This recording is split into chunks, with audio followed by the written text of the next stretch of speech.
So, good morning to all of you once again. Shall we start? I'm audible to you? Okay, fine. So, today we'll be starting with modern Indian history. Clear? Ancient medieval has been done in the class. Clear? Okay, so we'll start with modern Indian history. Before we start, again, clear? Just understand some few important things. First of all, I'll let you know, as I came earlier also, clear, for a brief interaction with all of you. With respect to modern Indian history, first of all, logic, approach, why it is important, how it is to be done, we need to understand this. Clear? See, as far as prelims is concerned, every year on a conservative side, we get almost 5 to 6 questions from modern Indian history. Last time out it was 4 questions, clear? But 5 to 6 on a conservative side, clear? You'll get this 5 to 6 questions every year in prelims, which is quite decisive in nature, clear? First important thing that in this course as we proceed today, we will try to emphasize on those topics or subtopics which are high yielding in nature. High yielding means clear the topics which has the potential to give you questions therein the prelims examination. So we'll be focusing more on the high yielding topics. There we'll stay and pause. We'll discuss those topics quite elaborately with factual information, with conceptual clarity, with contextual background also, so that you understand each and every facets and dimension of that topic. And in case any question is framed from there, you are not getting confused, you don't commit any error there. Clear? See, again, I'll let you know one thing is very clear. Competition is not there for 100 questions. I keep on saying, clear? Competition is there for 65 to 70 questions, which decides the result. Clear? Therefore, don't commit errors in those questions. Clear? Don't get worried about those 25, 30 abstract questions, which will be there this time also. Clear? It's not meant for you. Don't get worried. Don't get tensed. Clear? But always try to keep in mind that those basic 65 to 70 questions, which are largely from traditional areas, you commit less and less errors. Clear? Even though if you attempt, or if you rather attempt 70 questions also, for example, clear, you commit errors in 10 of them, 60 is also right, you are through in the list. Clear? So always keep in mind that basic questions which are asked from traditional areas, you should not commit errors there. Clear? And within those areas also, you need to identify high yielding topics. You need to prepare those high yielding topics as elaborately as possible. Clear? So here the approach would be to work on those high yielding topics and to give you depth in those topics, so that you are not supposed to prepare those topics back again. The work is done here only, so that at least 5 to 6 questions which are there from modern history is within your grip. Clear? At max, clear, you can afford to have mistake in one question, not more than that. 5 questions should be corrected, must be corrected if you have to be there in the list. Clear? So always have this logic. This is one of the high yielding topics, one of the most predictable topic of prelims examination. 5 questions minimum has to be there. 5 out of 5 can be corrected. Clear? If approach is fine, if approach is balanced, and you know where to emphasize upon, where to go into depth, and where to spread yourself. Clear? So the purpose and approach of this course is to identify which has been done and to focus on those areas which will give you questions there, and make sure that you don't commit errors in those questions. Is it fine? In the course of discussion, I'll be mentioning those areas. We'll pause at that. Feel free to ask anything that you want to ask from those topics. Some additional thing also. We'll try to go into depth of that, so that in the class itself, clear, the work is done. Clear? Purpose is to facilitate you, to prepare you for prelims. Maybe the work is done in the class itself. At the back you just revise once or twice. Things would be done. Is it fine with all of you? Now coming to this, let us start. Clear? See, modern Indian history starts from the beginning of 18th century. Clear? Why 18th century? Because by this time, clear, several European powers began to establish their political authority over India. One among them managed to establish the rule over a long period of time, almost 200 years, and that European power was Britain. Clear? Initially, it was brought under control by a private company of Britain known as British East India Company. Later on, India came under the control of Imperial Crown in Britain known as Crown's rule over India from 1858 till we got independence in 1947. Clear? So we start from 18th century largely because Europeans began to establish control. They established their own administrative and political system in India, which was marked by modern system of administration, and it is said that medieval age came to an end. Modern age started in India right from 18th century. Clear? Why and how Europeans managed to emerge successful in India? The primary factor was that the large and mighty Mughal empire began to decline and disintegrate by the beginning of 18th century, especially after the death of the last powerful Mughal emperor Aurangzeb in 1707. Clear? So with the death of Aurangzeb, the Mughal emperors who ruled, they were known as later Mughals. Clear? Later Mughals because they were different from the mainline Mughal emperors.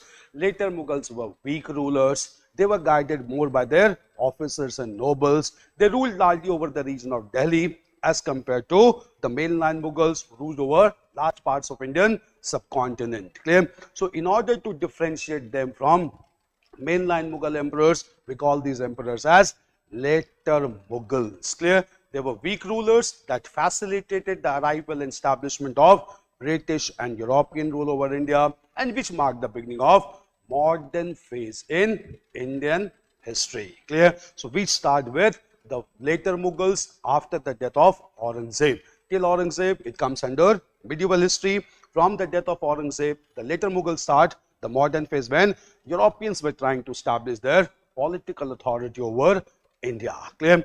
Now we'll stick to the workbook that has been given to you to continue with how the developments began to take place. Clear? Keep on writing also. It's very important. Clear? And again, I'll let you know. Clear? Just, I'm again requesting you, feel free. Clear? Because I believe and I perceive all of you must have done preliminary readings. You are not our beginners. Clear? So many things you must be knowing also. Clear? Many things you may not be knowing also. Clear? Wherever you want me to emphasize more. Clear? Depending on the trend of the question, let me know. I'll stop there. Clear? Because here the purpose is to go into the depth of at least those topics which are most probably to be asked. Clear? So feel free, let me know, I'm here. Clear? Okay, we'll pause at that moment. We'll have elaborate discussion on that, sufficient facts and figures with you so that you are sailing through in those questions very easily. Clear? Purpose of this class is this. It's fine. So we'll start with the decline of the Mughals. We'll start with the later Mughal emperor. Clear? So we'll proceed with the workbook. Clear? So first topic is basically decline of the Mughals. It must be there in your workbook as well. Clear? Now Mughal empire by this time after the death of Aurangzeb. Clear? Just understand the logic. Clear? Map entries or map should be there in your mind. Many questions should be corrected there. Clear? Again I am telling you. Clear? You may not get direct questions there, but while apply yourself, while think of yourself, you will be able to eliminate some options there to get a right answer also. Clear? Do everything keeping in mind those 2 hours on 25th of May. Clear? Have those things that what exactly you can do in those 2 hours. Clear? So coming to this. Clear? First of all, a brief understanding. Mughal empire by the end of Aurangzeb, death was the region of pink area. Clear? Meaning thereby why? Deccan was not under the control of Aurangzeb when he died, because large parts of Deccan by this time was under the control of Marathas. Clear? Marathas emerged to be the most rebellious power against Aurangzeb, especially led by Shivaji and then followed by son Sambhaji Maharaj. Clear? They established large control. We'll come to Marathas separately also here. Shivaji must have been done in medieval history also. Clear? At this point of time, the Marathas, clear, they were ruling over the entire western coast of India. They controlled some region of eastern part as well. In the western part of India, Marathas are largely known for establishment of a large naval power. Clear? Shivaji Maharaj is regarded as father of Indian Navy. Recently, We have even adopted the emblem of Maratha Navy as the emblem of our own Indian Navy. Clear? So he is regarded as the father of modern Indian Navy. Clear? We'll come to that. I'll let you know why it is regarded. Clear? Shivaji Maharaj established a large naval force. Shivaji Maharaj at the same time, clear, established some major naval forts also along the western coast of India. These forts were known as Vijayadurg, Sindhudurg, Suvarnadurg. Clear? Vijayadurg is in news also. I'll keep on highlighting the places in news also. Clear? Vijayadurg is in news also because the Fort William at Calcutta, established by British, has recently been renamed as Vijayadurg last week only. Clear? So this renaming has been done. Even though Vijayadurg is a naval fort in western part of India, Shivaji established the large naval force under the command of two great naval officers, Mainak Bhandari and Kanhoji Angre. Clear? Kanhoji Angre played a very important role, and in the navy of Marathas, Shivaji promoted large number of ships. Clear? Larger ships were known as Gurbat, then Galbat, and all these ships were used for warfare. Clear? At the same time, with help of this navy only, Shivaji defeated the Portuguese. Clear? And more importantly, his son Sambhaji Maharaj completely defeated Siddhis of Janjira on the western coast of India. Clear? Who are these Siddhis? Siddhis were Habshis, clear, who came from the region of Abyssinia or Ethiopia. Clear?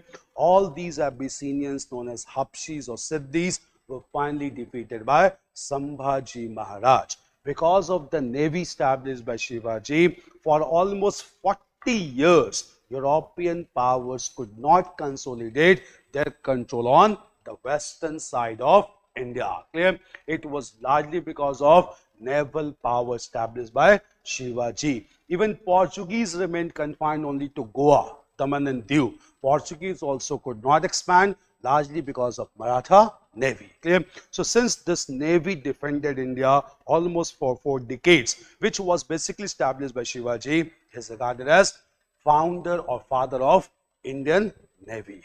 Very important one. Clear? You need to understand. Clear? Before Shivaji, the largest naval power had been established in India by the Chola emperors in the south from 9th to 12th century AD. Clear? After this, modern navy established by Maratha. So Marathas controlled this region. Clear? And this region was only the region under the control of Mughals at the time of Aurangzeb death. They went on contracting in course of time, and later on we'll see Mughal emperors came to be known as Raja of Delhi, only ruling over the region of Delhi. Clear? So power went on contracting, and finally Mughal ended after the mighty revolt of 1857. Clear? Now at the same time, before we go on to discuss about later Mughals, this is the idea to understand. It's chronology only given for you to understand. Years normally will not be asked. Whichever year is asked, I'll let you know. And the logic also. Clear? 1707, Aurangzeb died. Clear? Aurangzeb was immediately succeeded by a Mughal prince, Prince Muazzam. Clear? Prince Muazzam ascended the throne with the title of Bahadur Shah first. Clear? Bahadur Shah first could rule from 1707 to 1712, only for 5 years. Clear? Bahadur Shah first was liberal as compared to Aurangzeb. He tried to improve his relationship with the rulers like the Marathas in the south, the Sikh community in Punjab, as well as the Jat community in northern plains of India. Clear? In fact, he even allowed the Marathas to collect a tax known as Chauth in the Deccan, but he placed a condition. Clear? Chauth would be collected by Mughal officers and then handed over to the Marathas. Clear? At the same time, he only released the grandson of Shivaji from Mughal captivity. The grandson was Sahu Maharaj. Clear? After the death of Sambhaji Maharaj, the son of Sambhaji Maharaj, Sahu, was taken into Mughal captivity by Aurangzeb. He was released by Bahadur Shah first. Clear? Bahadur Shah first could not pay due attention to far-flung areas of Mughal Empire, and therefore he was given a title by historians of that time. That title is known as Shah-e-Bekhabar. Bekhabar means he was ignorant of the developments going around him. So he is also known as Shah-e-Bekhabar, king of ignorance. Clear? And this was the title given to him. Clear? He could rule only for 5 years till 712. He was succeeded by another Mughal emperor known as Jahandar Shah. Now from Jahandar Shah, one question is asked in prelims. Clear? What is the question is? Jahandar Shah came to power with help of his wazir known as Zulfikar Khan. Clear? And Zulfikar Khan started a system which is known as Ijara system. Clear? You have been asked a question on Ijara system in prelims. We'll understand what exactly is Ijara system started by Jahandar Shah. We'll come to this. Is it fine? Shall I dictate also so that you can write? You want dictation also? Write from here. Clear? You have a separate notebook with you, or you want to write here itself? If you have a space proper, you can write. Clear? Right from 17th source, later Mughals. Clear? Write simply Bahadur Shah first. Bahadur Shah first. Bahadur Shah first. First. Write in bracket, named as Prince Muazzam. Bahadur Shah first. Write in bracket, Prince Muazzam. Prince Muazzam was a liberal monarch.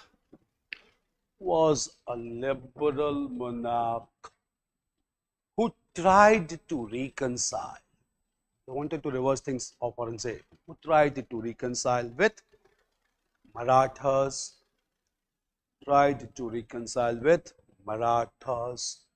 Jats, and even Sikhs.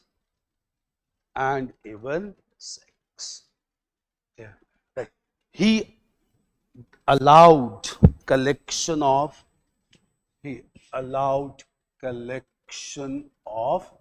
chauth. I hope you know about chauth.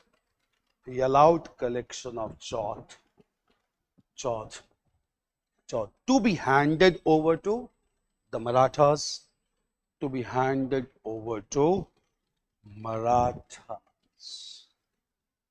Marathas. Clear? Right. He even released grandson of Shivaji.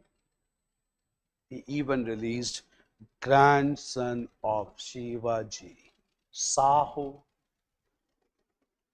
Grandson of Shivaji, Sahu, from Mughal captivity. If you want to write in short, you can write in short also. Mughal captivity. Clear?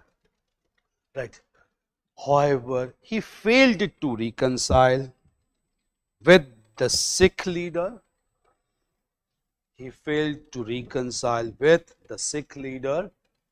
Banda Bahadur. We'll come to Punjab separately. Sikh leader Banda Bahadur. So he reconciled with everyone except Sikhs. You can get a statement also. Clear? Sikhs. Right. He was given the title of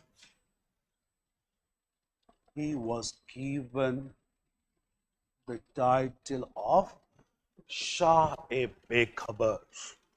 Ignorant. Title of Shah-e-Bekhabar.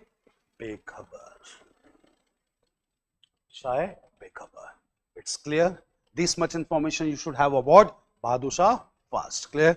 Change paragraph. Like next say. Clear? Bahadur Shah first was followed by Jahandar Shah, supported by his wazir,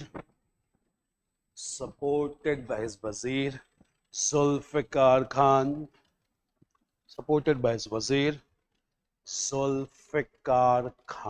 We try to write in this manner. Clear? Zulfikar Khan, who started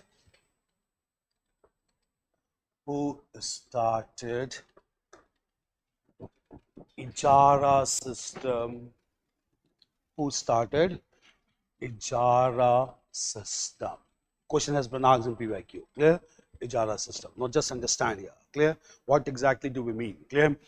One of the major reasons for decline of Mughals was also deep financial crisis that started from the days of Aurangzeb. Clear?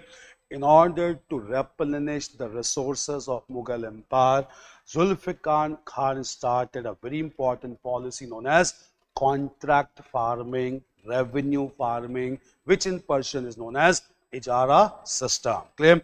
According to contract farming, agriculture lands were auctioned to the highest bidder so that more and more resources could be collected by Mughal emperor to replenish the treasury. Clear? So Ijara is a Persian term which means revenue farming or contract farming, whereby lands were auctioned to the highest bidder to collect as much as possible to replenish Mughal treasury. Started by Zulfikar Khan, the Wazir of Jahandar Shah. Clear? Jahandar Shah ruled only for a few months till 1713 to be succeeded by Farrukhsiyar as the next Mughal emperor. Like this, right? Ijara system was a contract farming. Ijara system was a contract farming to generate resources through auctioning. To generate resources through auctioning land. Auctioning land. This much you should know. Auctioning land. Clear? Right. Jahandar Shah was followed by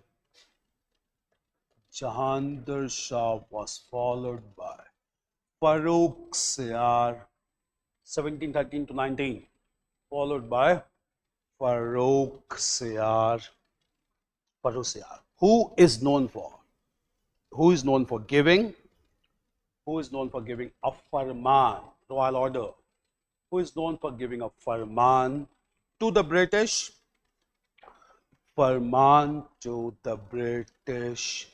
to trade. Dastak is different, I'll come to that. Giving farman to the British to trade in Indian territory, in 1717. Write the date also. 1717. Indian territory in 1717. Clear? Now just 1717. Just understand here. Clear? Dastak is different from farman. Clear? Dastak was a trade pass which was given by the ruler of Bengal for British traders to move from place to place without paying any taxes to the local authority. Clear? This paper certificate was known as Dastak. Clear? So Dastak was issued by rulers of Bengal, not by Mughal emperor. Clear? Mughal emperor gave farman. Farman means royal order. Clear? This royal order for trade was given by Farrukhsiyar in 1717. Meanwhile, just understand. Clear? Farrukhsiyar's reign is important politically. Clear? Because Farrukhsiyar also had two officers under him who became very powerful under his regime. Clear?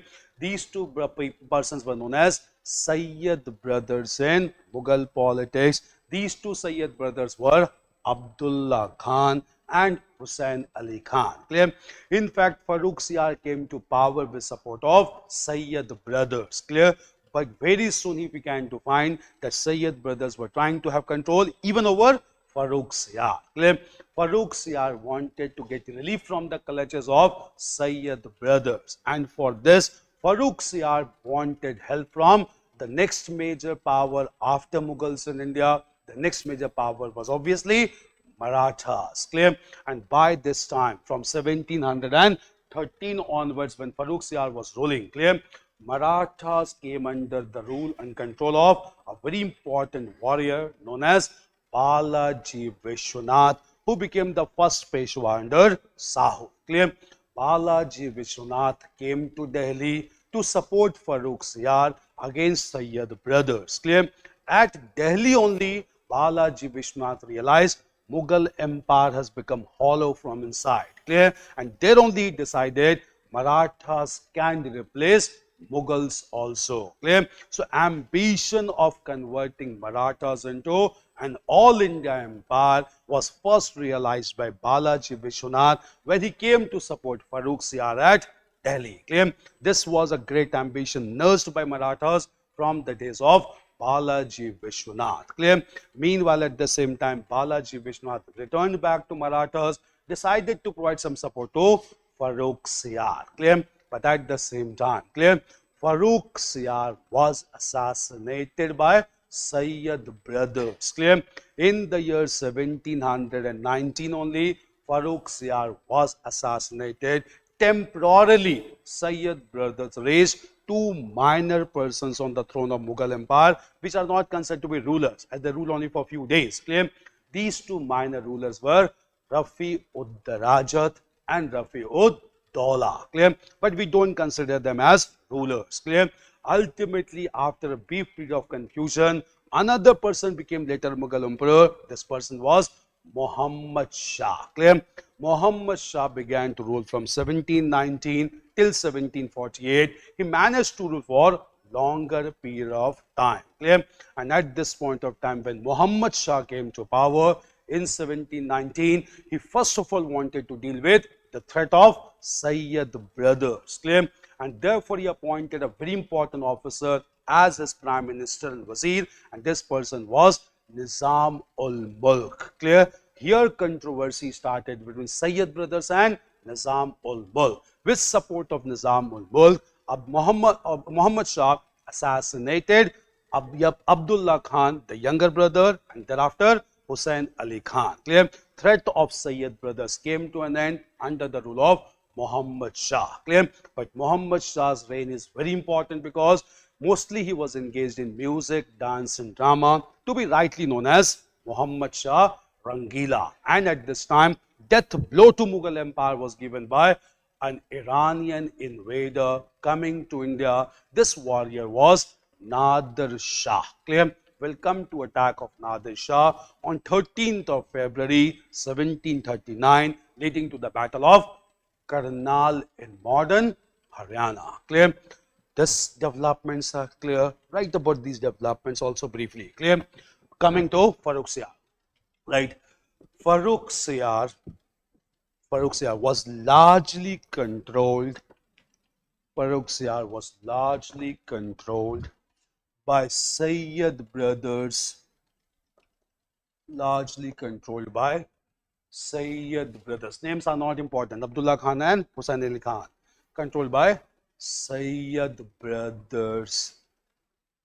And he wanted to get rid of the brothers, wanted to get rid of the Sayyid brothers. Clear? Right. Farrukhsiyar invited. This visit is very important. Farrukhsiyar invited Balaji Vishwanath, Konkanast Brahman. Clear? Invited Balaji Vishwanath from Maratha Kingdom.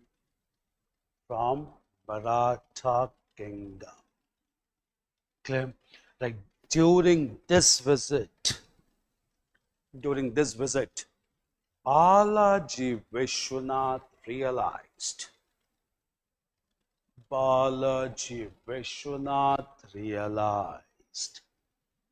that Marathas can replace Mughals.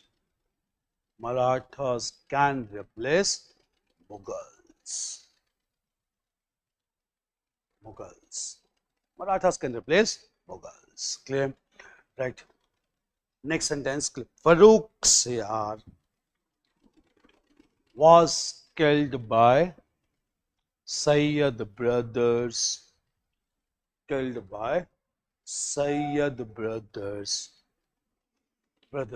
To be followed by, write the names also, to be followed by Rafi ud Darajat,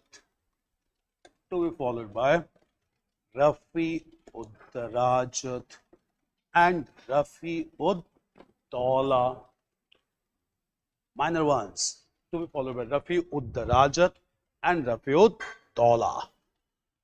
Rafi-ud-Darajat and Rafi-ud-Dawla.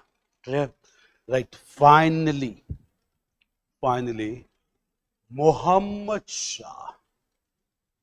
Finally, Muhammad Shah became emperor in 1719. It's not 20. 1719 he came to power. Muhammad Shah became emperor in 1719. Clear? 1719. Right. He was supported by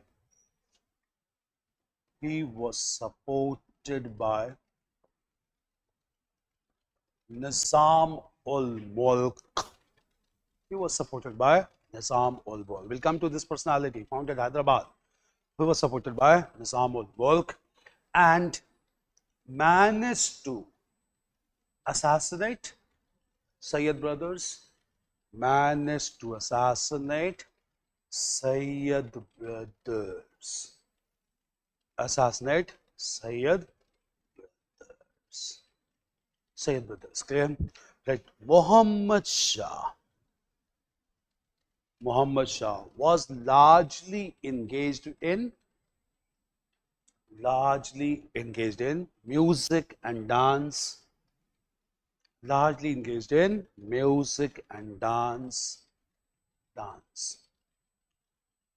And was known as Rangila. Okay. Right, here only two great musicians during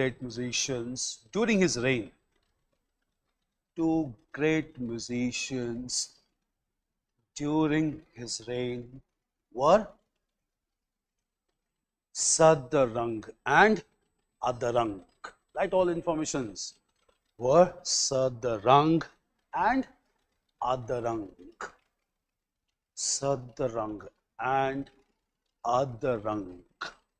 Muhammad Shah. Sadarang and Adarang. Okay. Right. During his rule, an Afghan warrior,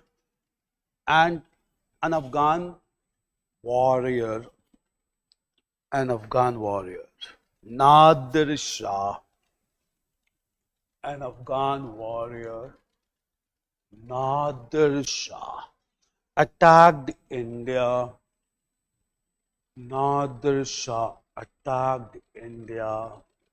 And defeated the Mughal forces.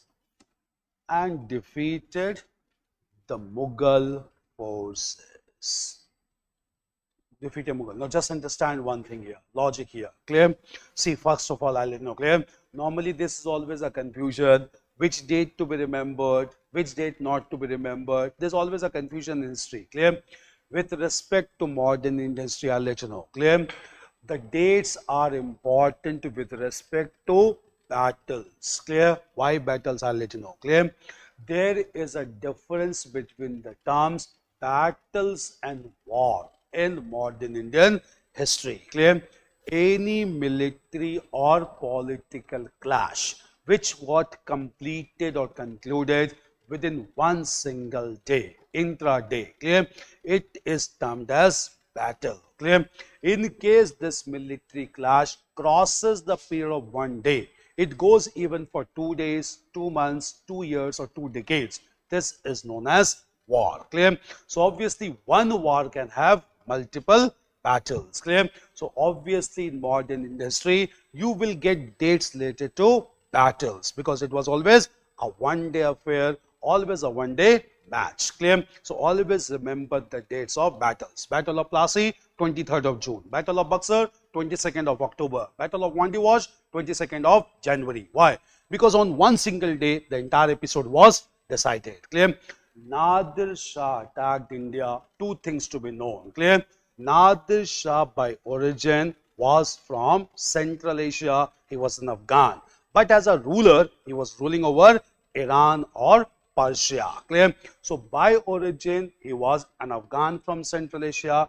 As a matter of a ruler, he was ruling from Iran. So he was known as Iranian ruler, but his origin was in Afghanistan. Clear? This person attacked India, defeated Mughals in the Battle of Karnal in modern Haryana, the date being 13th of February 1739. Clear? It was a decisive blow to the prestige of Mughal Empire under Muhammad Shah. Clear? Nadir Shah took away two prized items from India as well. Clear? These two items were the Kohinoor diamond from Golconda mines, and second was the peacock throne of Shah Jahan, known as Takht-e-Taus. Clear? These two things of prized items were taken by Nadir Shah. Clear? When Nadir Shah died in Iran, another person of Central Asian origin or Afghan succeeded his position, and this warrior was Ahmad Shah Abdali. Clear? Ahmad Shah Abdali also attacked India 5 times. Clear? And most of the time he took away major resources from Indian territory. In one such encounter, Ahmad Shah even defeated Marathas in the battlefield of Panipat. Again a single day match, and it was 14th of January 1761. So when it comes battles, make it clear, dates can also be there. Clear? Because it was a one-day match. Normally it was 2020 only. Clear? It ended within few hours. Clear? It did not consume the whole day also. Clear? Because they came with huge swiftness and mobility, defeated the static forces in India, and that war ended within few hours. Clear? So it was 14th of January, it was 13th of February, it was other days. Clear? So it was on 13th of February 1739 when Nadir Shah defeated Mughals in the Battle of Karnal. Clear? Important development right here. Clear? Right. This battle was fought at Karnal, Karnal, at Karnal on 13th of February 1739, and Nadir Shah took away the Kohinoor diamond and the peacock throne, right, as briefly as possible. Clear? Took away Kohinoor diamond and the peacock throne. Kohinoor diamond has a very distinct history in India. We'll come to that. Clear? Right now in Britain, Kohinoor diamond and the peacock throne. Peacock throne of Shah Jahan. It's also known as Takht-e-Taus. Clear? Peacock throne. Right. From here, Mughal Empire began to decline.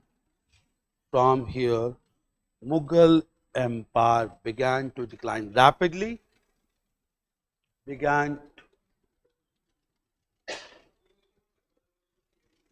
centralization became big. That is why the rulers began to assert independence, began to decline rapidly.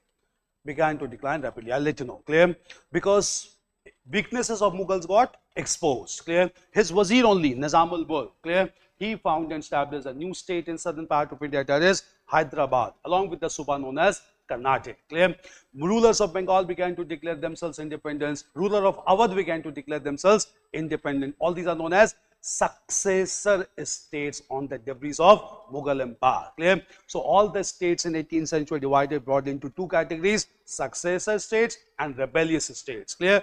Hyderabad, Bengal and Awadh were successor states. They showed the formal alliance with the Mughals, but they ruled independently practically. Clear? Some of them were rebellious states. They never accepted the rule of Mughal, like the Marathas, the Rajputs and the Sikhs in the region of Punjab. Clear? So obviously all these successor states also became independent when they realized Mughals cannot safeguard themselves, as they got defeated in Battle of Karnal by Nadir Shah in 1739. This is one thing. Clear? Muhammad Shah ruled till 1748, and thereafter, after the death of Muhammad Shah, rulers began to rule only for a brief period of time. Clear? Muhammad Shah was followed by Ahmad Shah from 1748 till 1754. Right? The chronology. Clear? Right. Muhammad Shah was followed by Ahmad Shah. I'll write here. Clear? Muhammad Shah was followed by Ahmad Shah. Ahmad Shah, who was a weak ruler. Only one thing is known about him. Who was a weak ruler and got defeated and killed. And got defeated and killed by his wazir. And got defeated and killed by his wazir Safdarjung. And was defeated and killed by his wazir Safdarjung. Killed by his wazir Safdarjung. Clear? Only one there. No. Right, next, Ahmad Shah was followed by Ahmad Shah was followed by Alamgir II. Ahmad Shah was followed by Alamgir II. 54 to 59. Alamgir II. Okay. Right. During his rule, Battle of Plassey was fought. 1757. During his rule, Battle of Plassey was fought. Battle of Plassey was fought. Major thing, they're all minor rulers, clear? Right. Alamgir II was followed by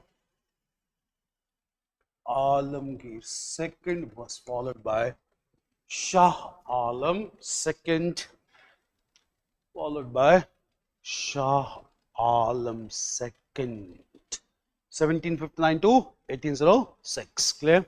Followed by Shah Alam II. Now, after about him, briefly, clear?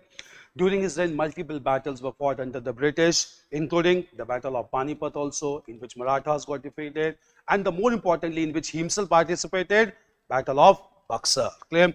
Battle of Buxar took place in 1764. Shah Alam II, along with ruler of Bengal, Mir Qasim, and the Nawab of Awadh, Shujauddaulah. The three Indian powers contested, but all of them were defeated in a single stroke by British in the battlefield of Buxar on 22nd of October 1764. Clear? When these powers were defeated, British went on to impose a very humiliating treaty on Shah Alam II, which is known as Treaty of Allahabad in 1765. Clear? As per the terms of the Treaty of Allahabad, Shah Alam II gave a very important right to the British over Bengal, Bihar and Odisha, which is known as Diwani rights. Clear? Diwani rights included two major components. Clear? Diwani rights included right to collect revenue and right to maintain civil administration. Clear? Because without maintaining law and order, revenue could not be completed. So Diwani rights meant right to look after civil administration, right to collect revenue, and this right was given over Bengal, Bihar and Orissa, not by Nawab of Bengal, but by Shah Alam II. So they can trap you in a statement. They will simply write you Diwani rights given by the Nawab of Bengal. Clear? Diwani rights were given to the British by Mughal Emperor Shah Alam II, who was still the nominal head of Indian territory at this time. Clear? Not only this, under Treaty of Allahabad, it was made clear royal family of the Mughals will not stay in the Red Fort at Delhi, rather they would be transferred to the Red Fort at Allahabad. Clear? So citadel of power which was there in Delhi was shifted to Allahabad as per the Treaty of Allahabad. Clear? So huge prestige of Mughal court finally affected under Treaty of Allahabad imposed by British in 1765. Major development. Since then he remained to be only a nominal head of the Mughals. Clear? Right here. Right, during his rule,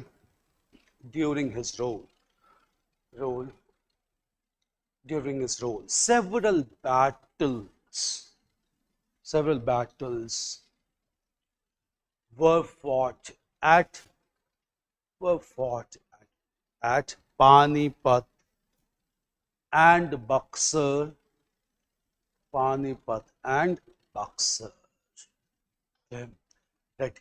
He was defeated in the Battle of Buxar. He was defeated in the Battle of Buxar on 22nd of October. On 22nd of October 1764 and forced to accept the Treaty of Allahabad, forced to accept the Treaty of Allahabad in 1765. Allahabad in 1765. Clear? Right. According to this treaty,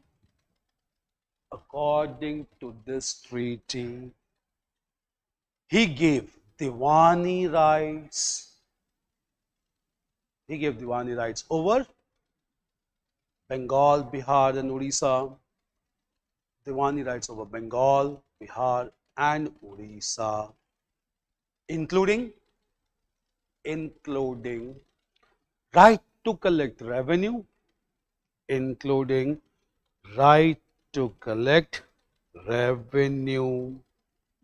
and right to look after civil administration, not criminal, right to look after civil administration. Diwani rights, right to look after civil administration.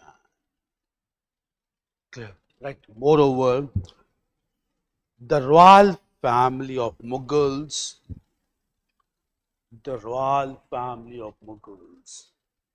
was shifted from Delhi to Allahabad.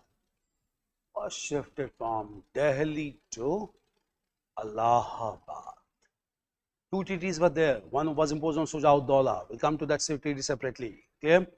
Right now, Shah Alam II, the Mughal emperor, who was a participant in Battle of Buxar. Clear? So, two major developments under Shah Alam II. Clear? Right next, Shah Alam II was succeeded by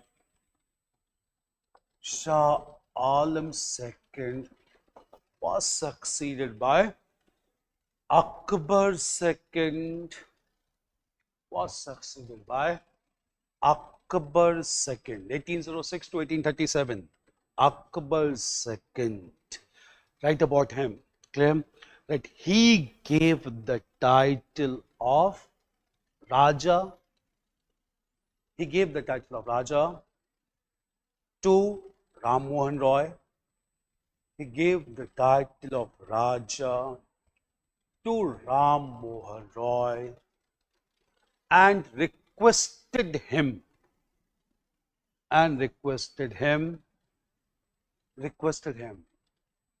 to convince British.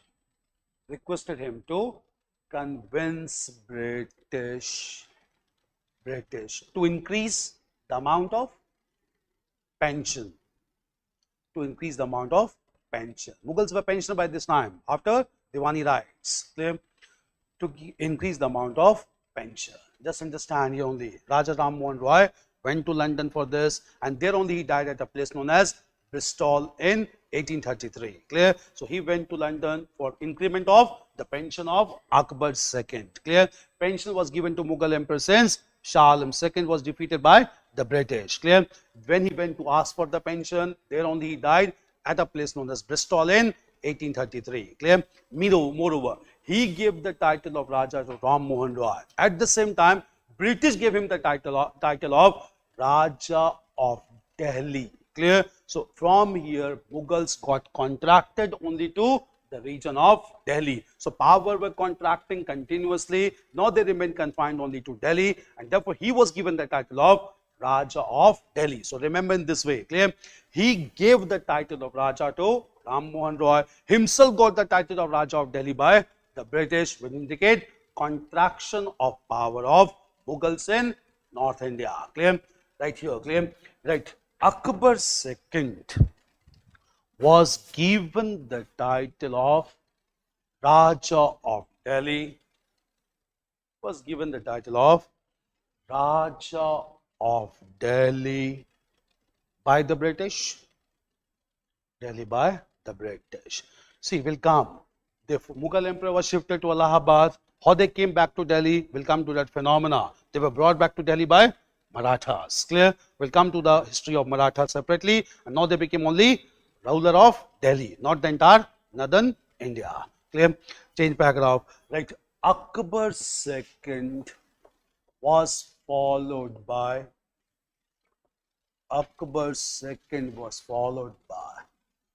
the last later Mughal emperor,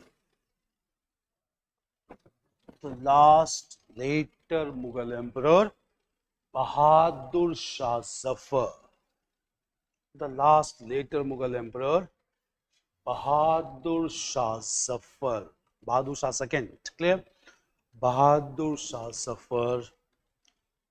Zafar, who formally provided leadership,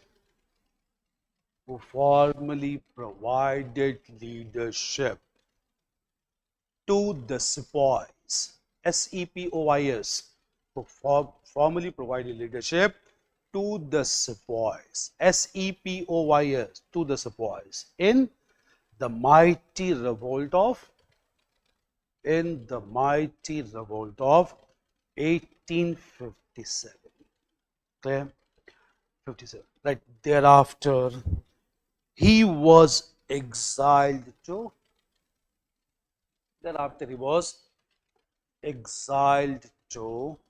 Rangoon, modern Myanmar. He was exiled to Rangoon, where he died in 1862.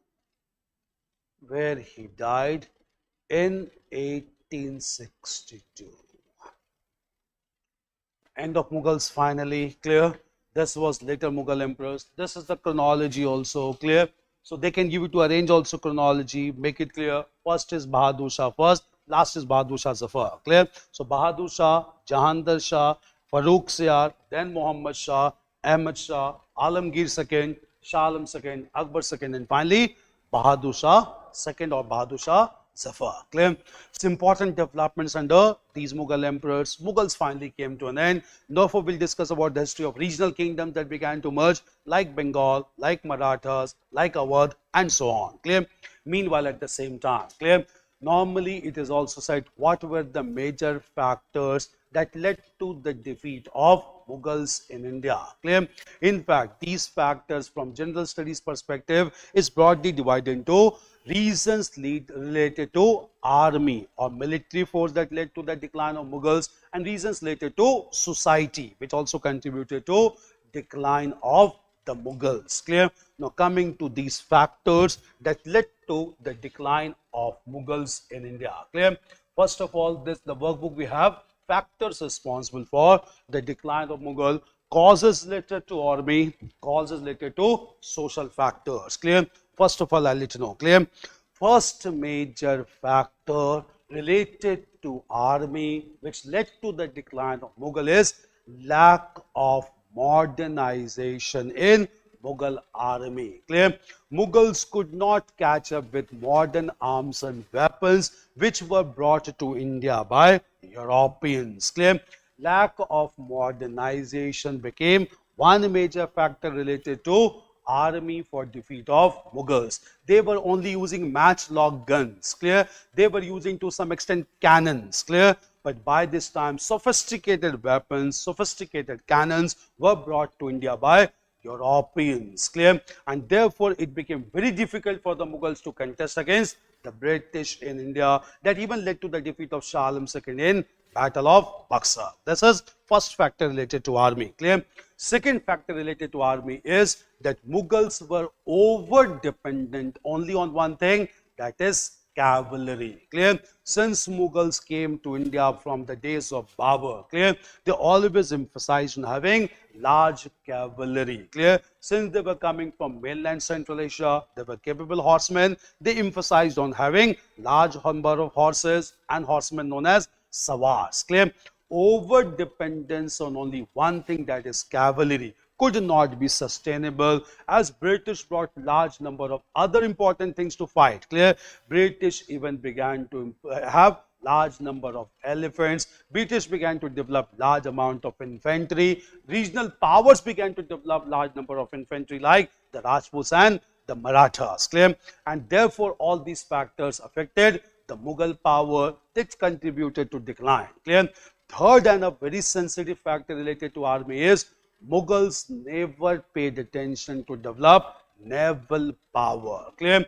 They were very strong on land, but they were equally weak on sea front. Clear? Since Mughals never paid attention to naval power, wherever Mughal went to fight against naval power, Mughals faced a tough time. Clear? In fact, Mughals faced a tough time against Marathas also, largely because Marathas had large naval power. Clear? They could fight on land, they could not fight on sea. Clear? Mughals were defeated even by British just because Britain maintained its large colonial empire based on naval superiority. Clear? And more importantly, even Mughals led by Aurangzeb could not defeat another power marked by naval force, and these powers were the rulers in Assam known as Ahoms. Clear? In fact, Ahoms also defeated the British in the Battle of Sarai Ghat on the banks of river Brahmaputra, which was led by a very great warrior from Ahoms, Lachit Borphukan. Clear?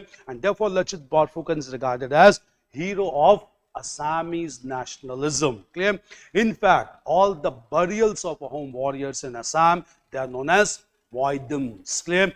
And these burials of Moidams are the latest entry in the list of World Heritage Site from India recognized by UNESCO. Clear? So 43rd tangible site under the World Heritage category is the burials of Ahoms in Assam known as Moidams in Assam, and this were the great warriors who even defeated Mughals in the Battle of Sarai Ghat. It was a naval battle. Mughals could not be efficient because they never paid attention to naval power. Clear?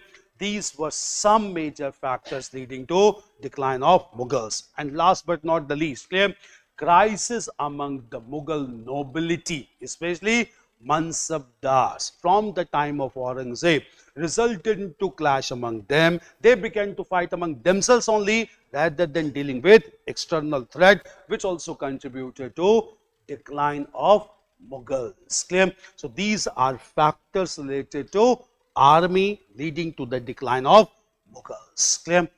Understood the factors? Write briefly so that factors are there in your mind. Clear? First is lack of modernization. Lack of modernization. Write in brief. Clear? Second is over dependence on cavalry. Clear? Third major factor is lack of naval power. And fourth is crisis among nobility. That is Mansabdars. Crisis among nobility. You should know these factors. Clear? Crisis among nobility. Clear? Major factors related to army. Clear? Just for your understanding, options will come, you just be able to identify. Clear? Now, what were the major factors related to society that led to the decline of Mughals? Clear?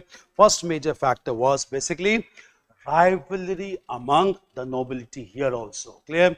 Why this social factor? Because all major nobles of Mughal Empire, they were given Jagirs. Clear? This system was known as Jagirdari system. Clear? But at the same time, we need to know. Clear? This Jagirdari system faced a big crisis. Clear? After the death of Aurangzeb, new Jagirs could not be conquered by later Mughals. Number of Jagirs got fixed, but number of Jagirdars went on multiplying. According to a great historian, Satish Chandra, this is known as Jagirdari crisis. Clear? This Jagirdari crisis led to social tensions among Jagirdars and Mansabdars, which disturbed the entire political and administrative system, contributed to decline of the Mughals. Clear? This is one major factor. Clear? Another major factor related to society is new sections began to emerge in Indian society, which were equally powerful and which refused to accept the rule of Mughals. Clear? Among them, the most important section was Marathas. Clear? Marathas began to oppose the Mughal rule, and that became a perpetual problem for the Mughals. Second major section was that of Rajputs. Clear? They also, by the time of Aurangzeb, refused to accept the Mughal rule, then followed by the Sikhs. Clear? And by this time, clear, Sikh community was organized into a military group known as Khalsa Panth. Clear? Khalsa Panth founded by the last spiritual Sikh Guru Gobind Singh. Clear? They also refused to accept the Mughal rule. And lastly, we had Jats and Satnamis in the Gangetic Plain that also did refuse to accept Mughal rule. The rise of new social sections that went against the Mughal Empire that also contributed to rapid disintegration of Mughal Empire under weak rulers. Clear? This is second factor related to society. Third factor related to society is the religious and social policies adopted by Mughals. Clear? Aurangzeb adopted a very radical religious policy, and his religious fundamentalism affected and alienated large number of sections from Mughal Empire. The most important being imposition of the discriminatory tax of jizya in 1679, destruction of some major temples like the Keshavaraj temple at Mathura, Vishwanath temple at Banaras. All this alienated the large number of people, and society got divided and stratified largely, and just because of this tension, this contributed to decline of Mughal Empire. Clear? So three major factors. One is conflict among the nobility class itself. Second is the rise of new classes like Rajputs, Marathas, Sikhs and Jats. And the third major development was basically the religious and social policies adopted by Mughal emperor like Aurangzeb, which alienated masses from the Mughals. Social factors are clear. First of all, right, crisis among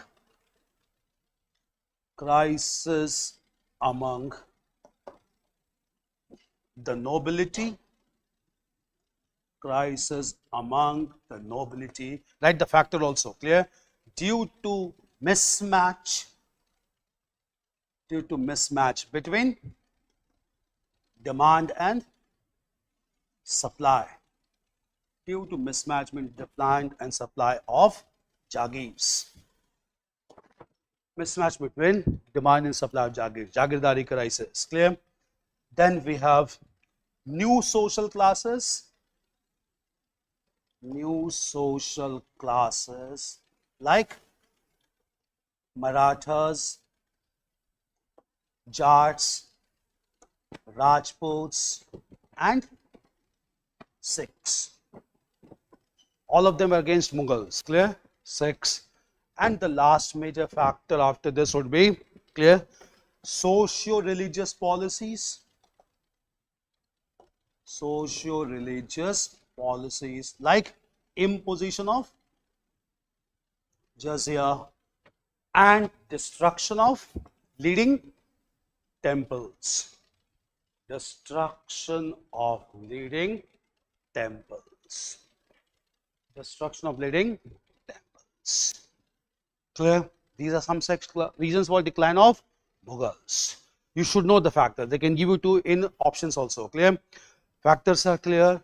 Factors related to army is more important than social. Clear? Because they were defeated. Clear? Measures, lack of modernization, then over dependency on cavalry, complete lack on naval power. All these factors result into decline of Mughals. Clear?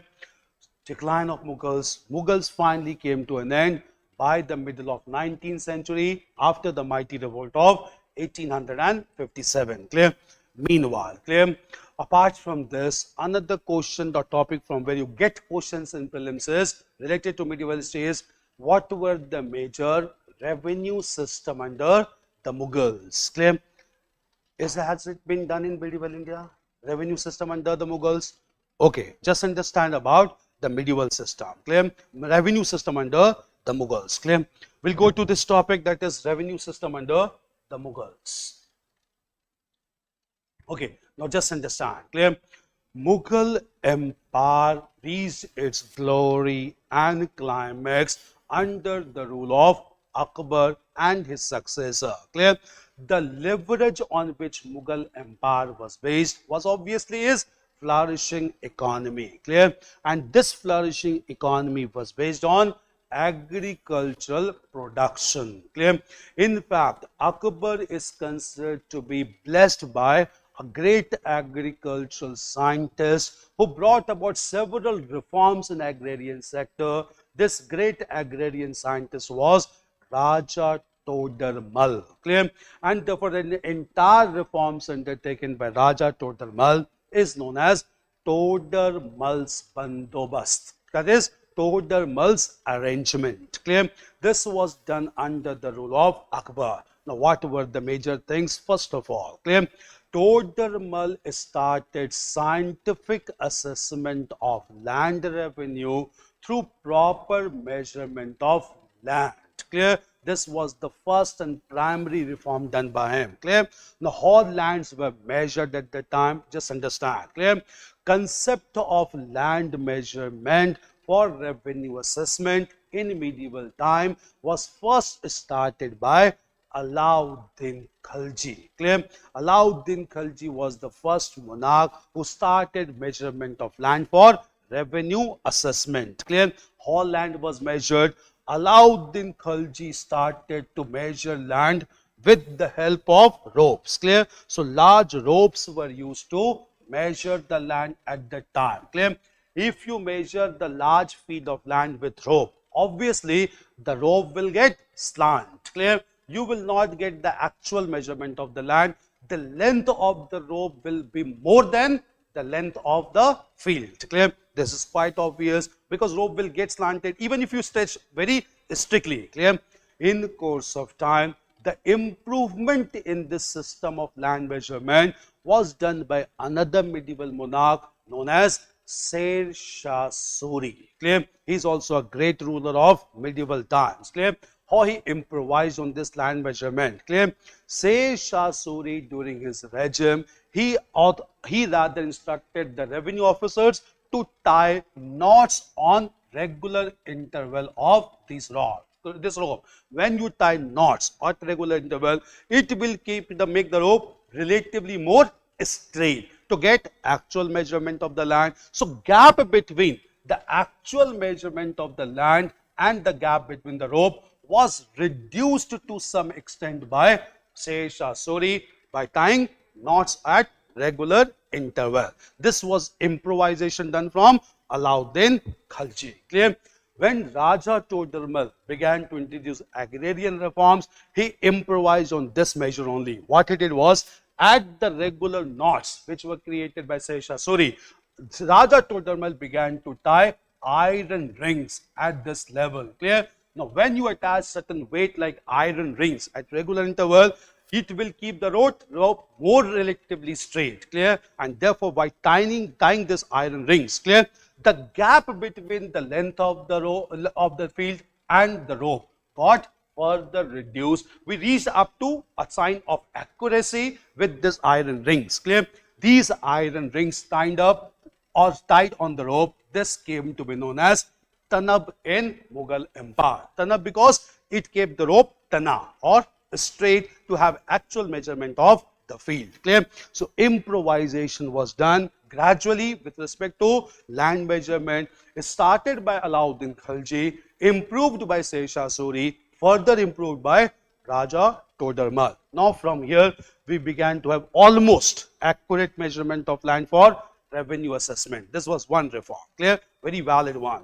Another reform was Raja Todarmal divided the entire agricultural area under Mughal into 4 categories depending on soil fertility. Clear? Because everywhere you cannot collect uniform amount of land revenue because it varies from fertility to fertility. Clear? And therefore, he divided the entire agriculture lands into 4 categories. These 4 categories of lands are known as polage lands, Parti lands, Karcher lands, and largely the Banjar lands. Clear?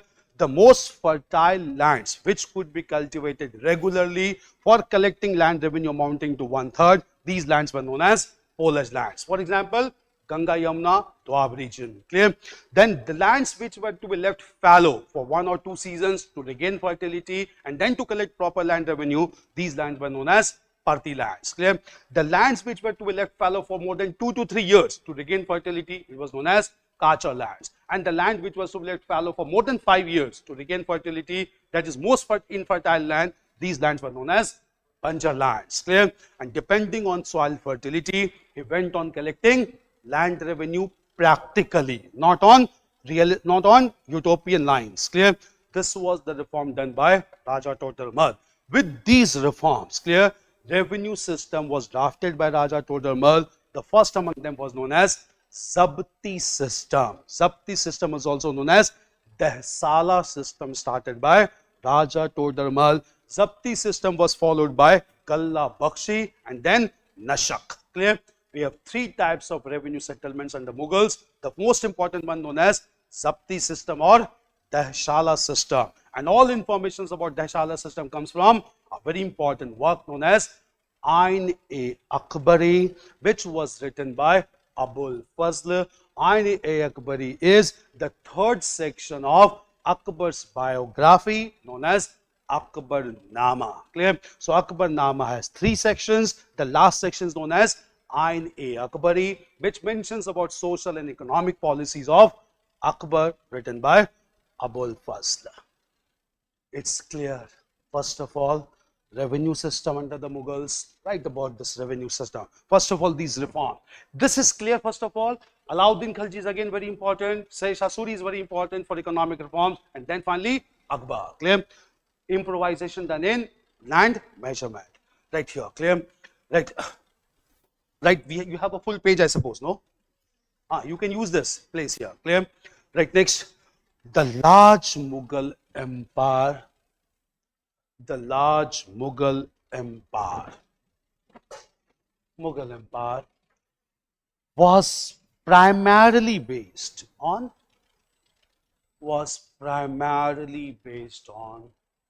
agricultural produce,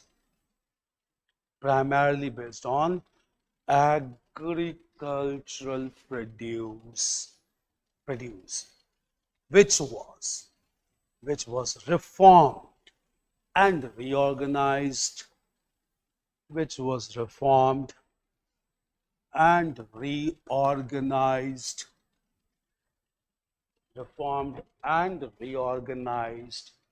by an agrarian expert,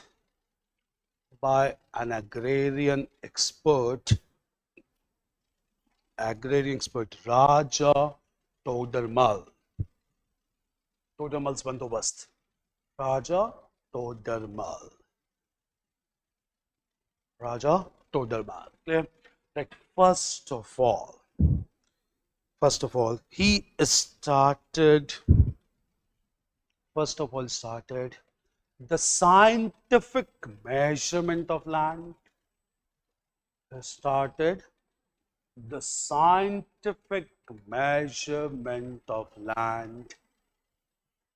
By tying, T-Y-I-N-G, by tying iron rings, or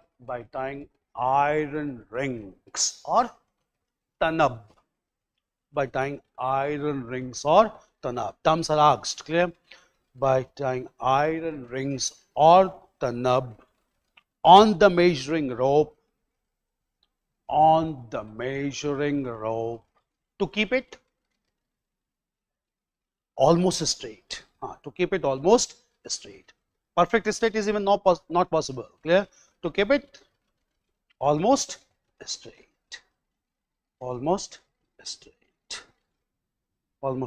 Clear? Tanab. Clear? Right.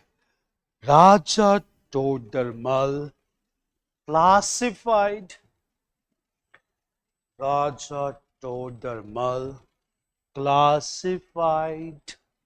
agricultural land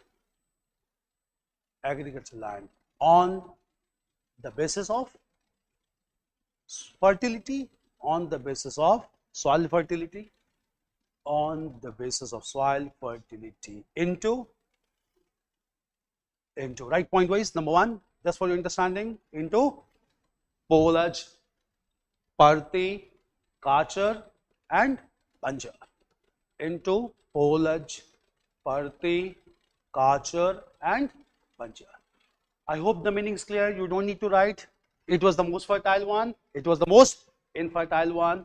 It was cultivated regularly. It was let fallow for 1 or 2 seasons, fallow for 2 to 3 seasons, fallow for more than 5 seasons also. Clear?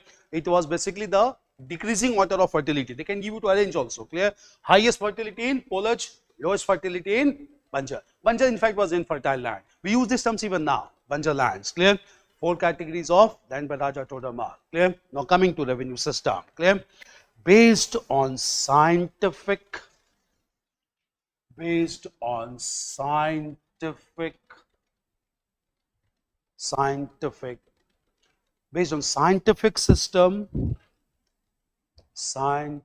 system,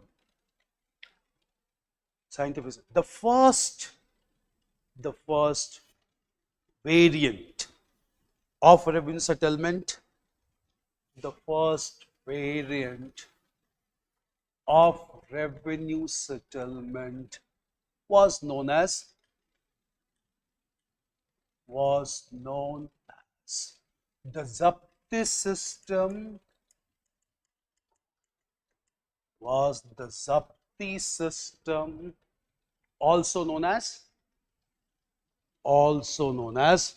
the Dahshala system. Zapti system, also known as the Dahshala system. That means 10. Sal is basically year, 10-year settlement. Clear? Dahshala system. What was this system? We'll just understand. Clear? Under the Zapti system or Dahshala system, just understand. Clear? First of all, Raja Todarmal declared the entire Ganga Yamuna Doab, that is the most fertile region of India, which is even now known as food bowl of India. Clear? He converted the entire Ganga Yamuna Doab region into a category of land which is known as Khalisa land. Clear? All the lands were broadly divided into 2 sections known as the Jagirs and Khalisa. Clear? Jagirs were given to Jagirdars or leading Mansabdars. Clear? But Khalisa land was the land directly into the command of emperor. Clear? So entire Ganga Yamuna Doab region was converted into the Khalisa land under Mughal Empire. Clear?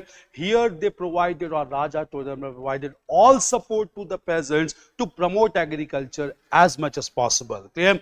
And when huge state support was given to agriculture, what he did, just understand, is very important concept. Clear?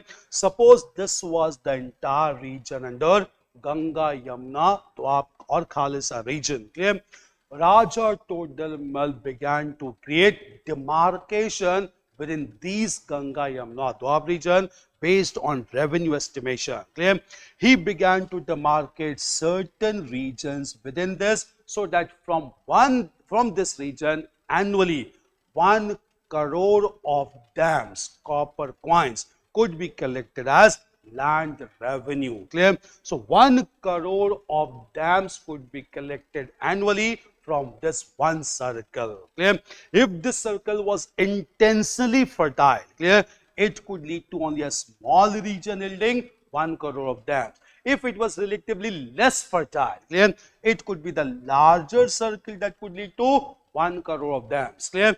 Irrespective of soil fertility, areas were demarcated in this manner that annually from that circle 1 crore of dams could be collected as produce and revenue. Clear?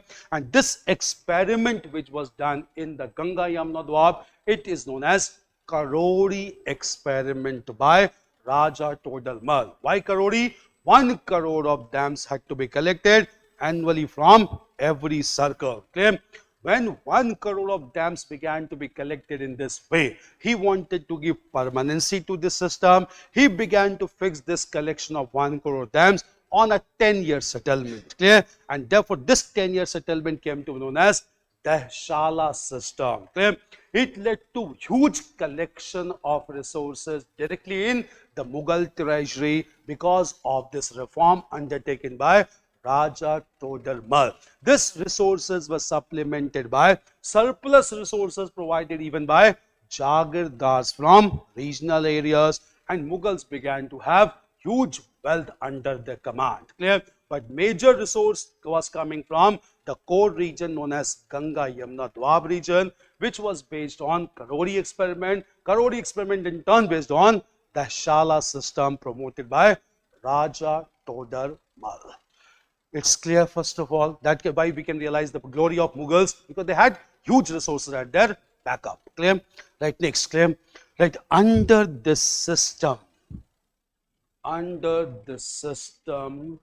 the entire Ganga Yamuna Doab, under the system, the entire Ganga Yamuna Doab was declared as the Khalisa land, royal land, king's land, was declared as Khalisa land, which was in turn divided,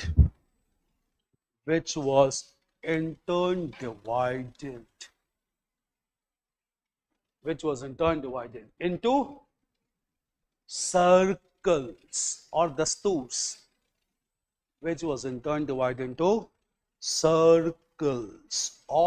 dasturs, circles of dasturs, yielding, yielding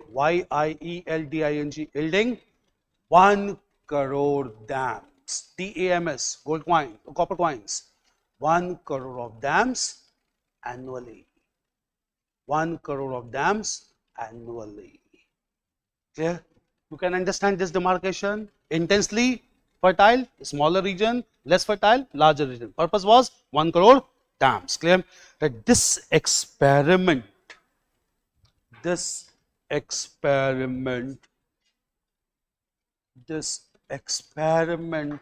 is known as the Karori experiment,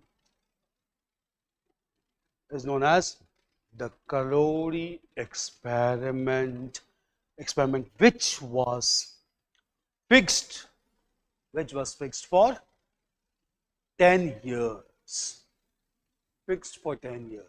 To be known as, which was fixed for 10 years, known as the Shala system.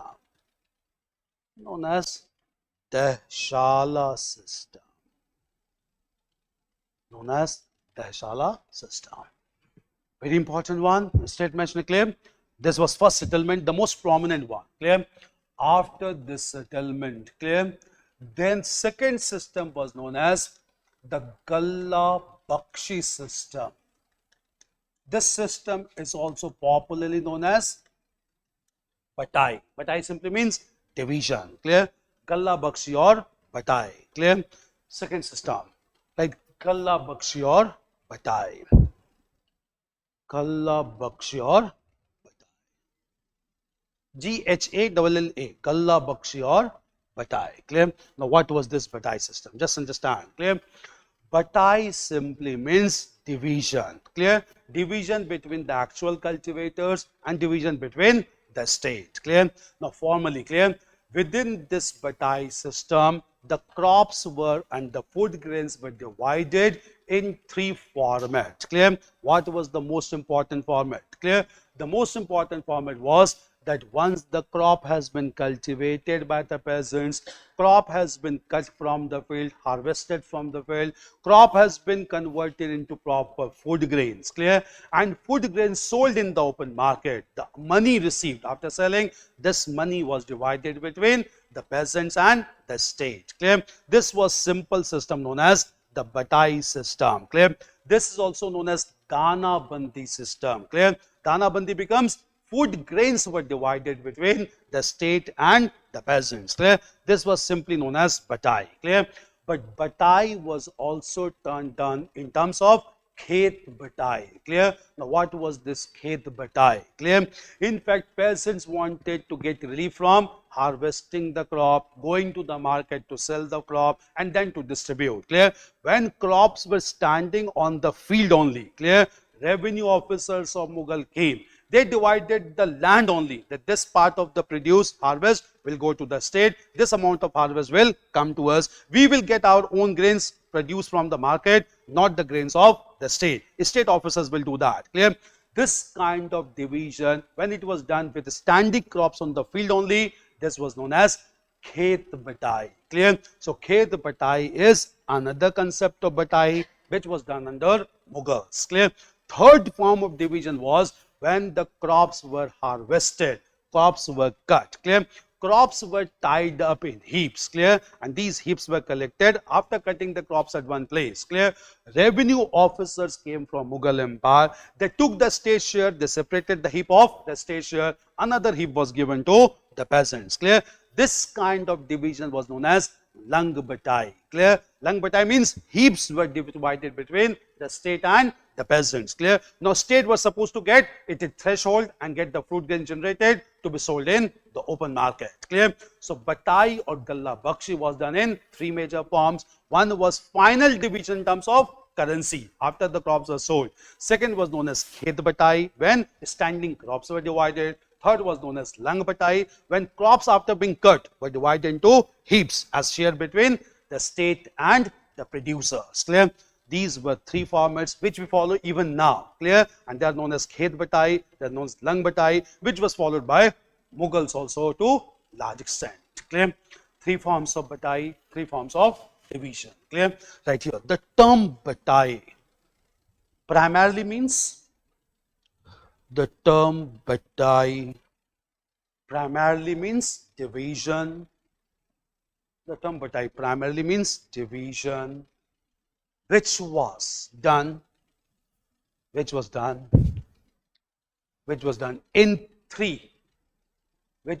in three variants, termed in three variants. Clear? That simply batai, the first one, simply batai meant division of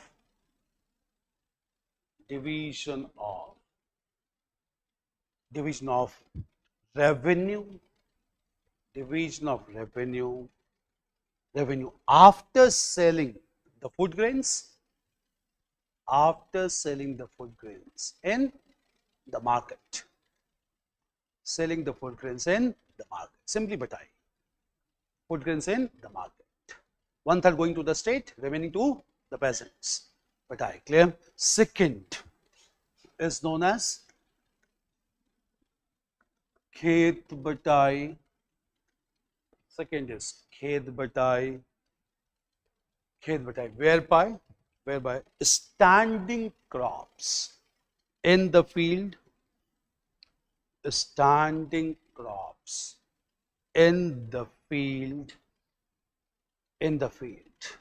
were divided between the state and the peasants,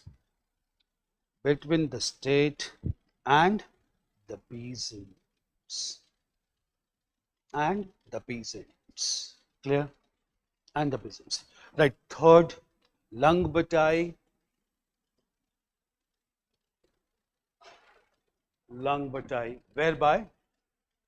whereby the heaps of crops after harvesting, heaps of crops were divided between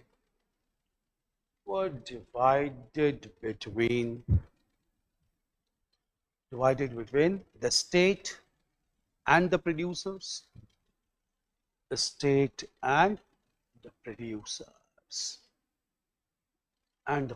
Three terms of batai. Clear? This was another system. Next major thing. Clear?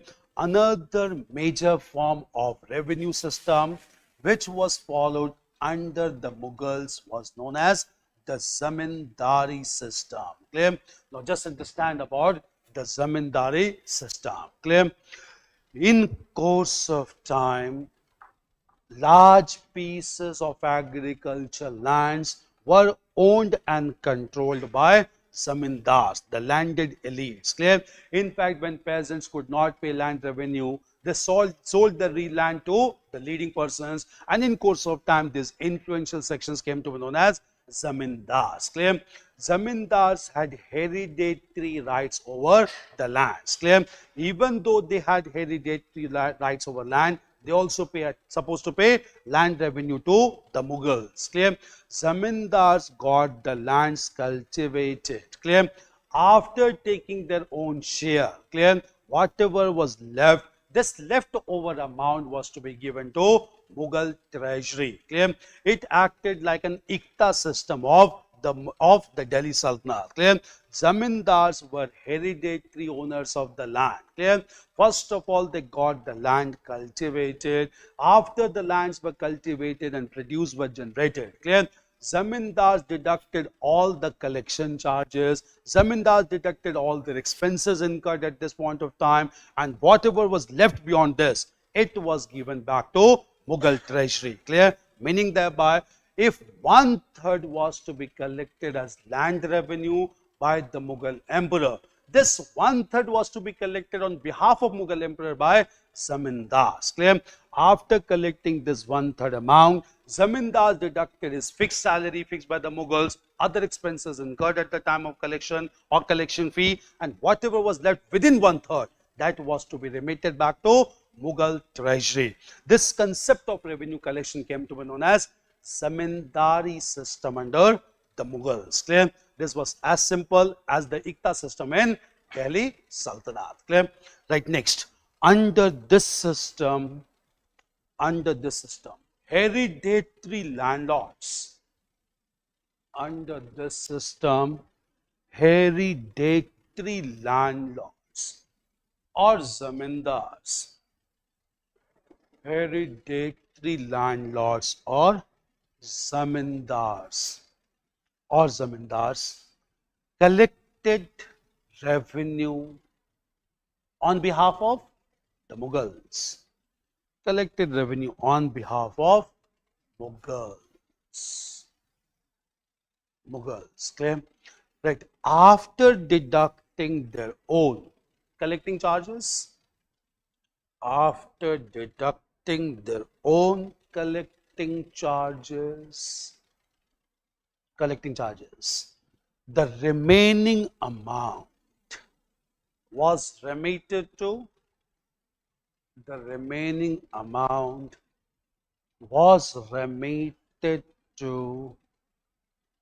the Mughal treasury. The remaining amount was remitted, REMITTED, remitted to Mughal treasury. Simple. Mughal treasury, zamindari. Clear? Another and minor form of revenue system which was followed under Mughals, this was the fourth one, and this is known as the Nashak system. Clear? So what was this Nashak system? Clear? It was not followed largely, but it is also a revenue system. Clear? In the Nashak system, revenue demand was fixed by the Mughal emperors based on historical tradition. Clear? Suppose from certain regions only this amount was collected as revenue historically based on past estimation, they continue to collect the same amount of revenue from the same land in coming time as well. Clear? This kind of revenue collection whereby it was based on rough estimation of past tradition, this system came to be known as Nashak system of revenue collection in India. It was not a very prominent one, but followed in certain pockets of Mughal empire. Clear? Right, next, the last major revenue system,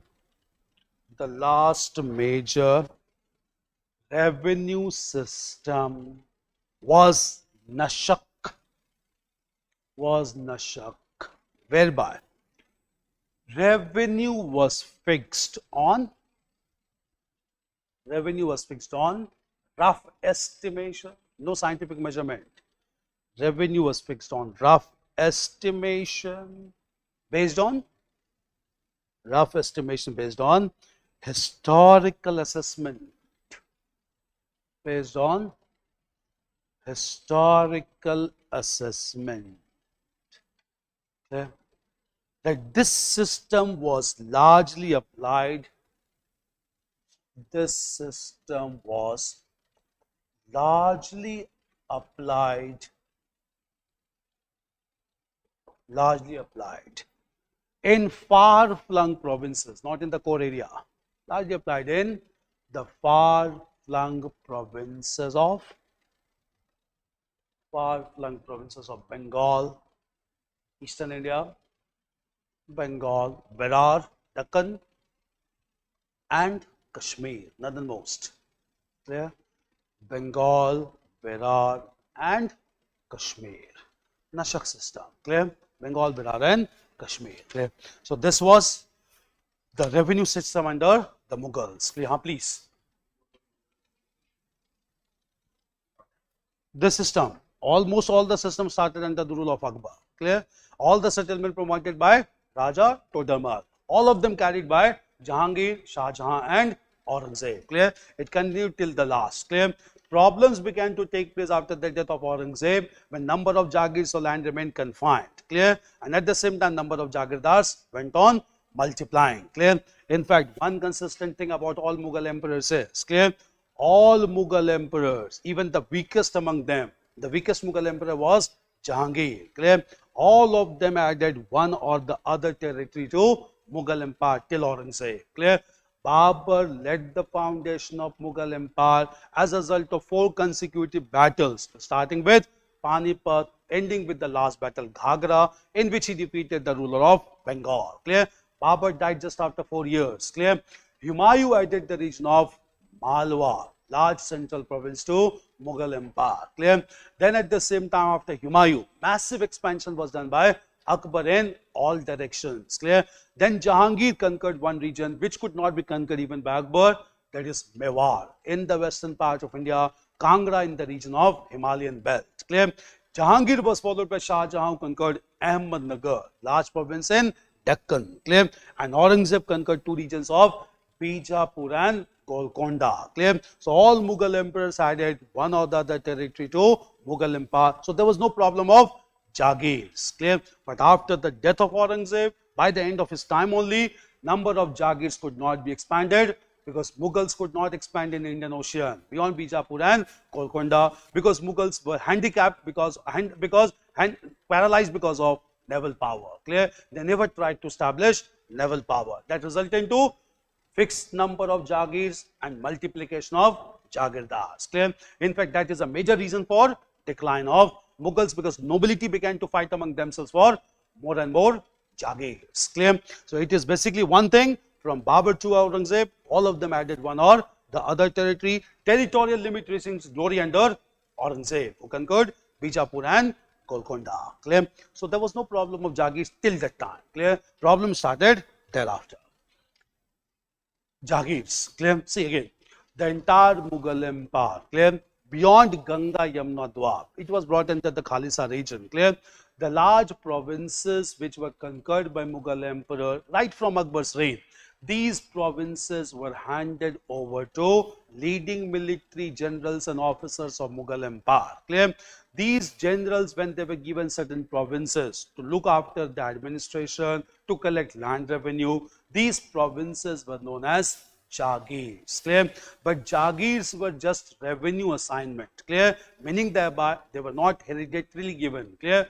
Jagirdars could be transferred from one Jagir to another Jagir anytime by Mughal Emperor. For example, Raja Man Singh was given the Jagir of Kabul. Later on, Raja Man Singh was given the Jagir of Bihar and Bengal also. Clear? So Jagirs were transferable revenue assignment given to the leading Mughal officers by Mughal emperors. Clear? They were supposed to maintain law and order, they were supposed to get the lands cultivated, and they were supposed to collect land revenue as well. Clear? So they were the sole officers on different provinces. Clear? So there were number of Jagirs, all Jagirs given to leading officers. Clear? Like the Iktas given in Delhi Sultanate by Sultans of Delhi. Clear? There they were known as Iktadars, here they were known as Jagirdars. Clear? It's clear. So the major revenue system under Mughals. Clear. Basically, this topic is of medieval history, but since it is mentioned, we had to cover that. Understandable. So it's important. Clear. Now, meanwhile, clear. When Mughal Empire declined or was in a process of declining, clear, several independent provinces were established in modern India during 18th century. Clear. Among those provinces, the most prosperous province that emerged in India in 18th century, this was the province of Bengal. Clear. And at the same time, province of Bengal became highly prosperous because of reforms led by successive nawabs of Bengal right from 1700 onwards. Clear? Because in the year 1700, Aurangzeb himself appointed a leading governor to look after administration of Bengal. Clear? This governor or officer of Mughal was Rashid Khan. Clear? He remained as Nawab of Bengal even after the death of Aurangzeb. In 1707, he introduced several reforms in Bengal, and just because of his economic reforms, Bengal started to emerge as a very prosperous province of India by the middle of 18th century. Clear? We'll come to the history of Bengal, we'll look into Nawabs of Bengal, and then we'll discuss how Bengal was finally annexed by British East India Company. Clear? History and conquest of Bengal province. Clear? This is the next topic that starts from here. Clear? We'll come to the history of Bengal province. Just understand first. Clear? Coming to the province of Bengal.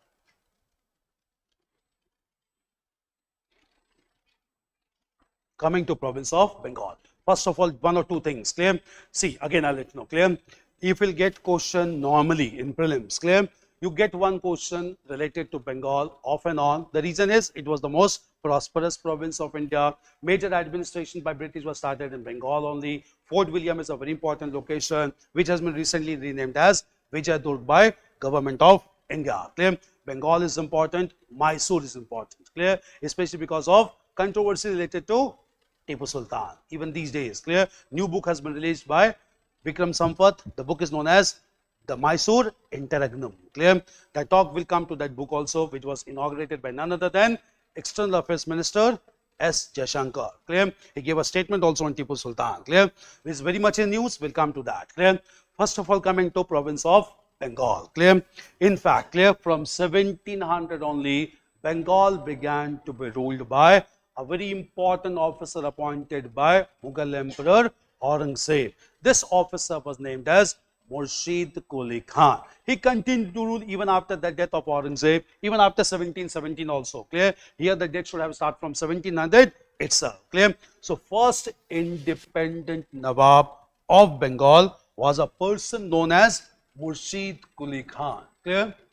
Was known as Rashid Khan.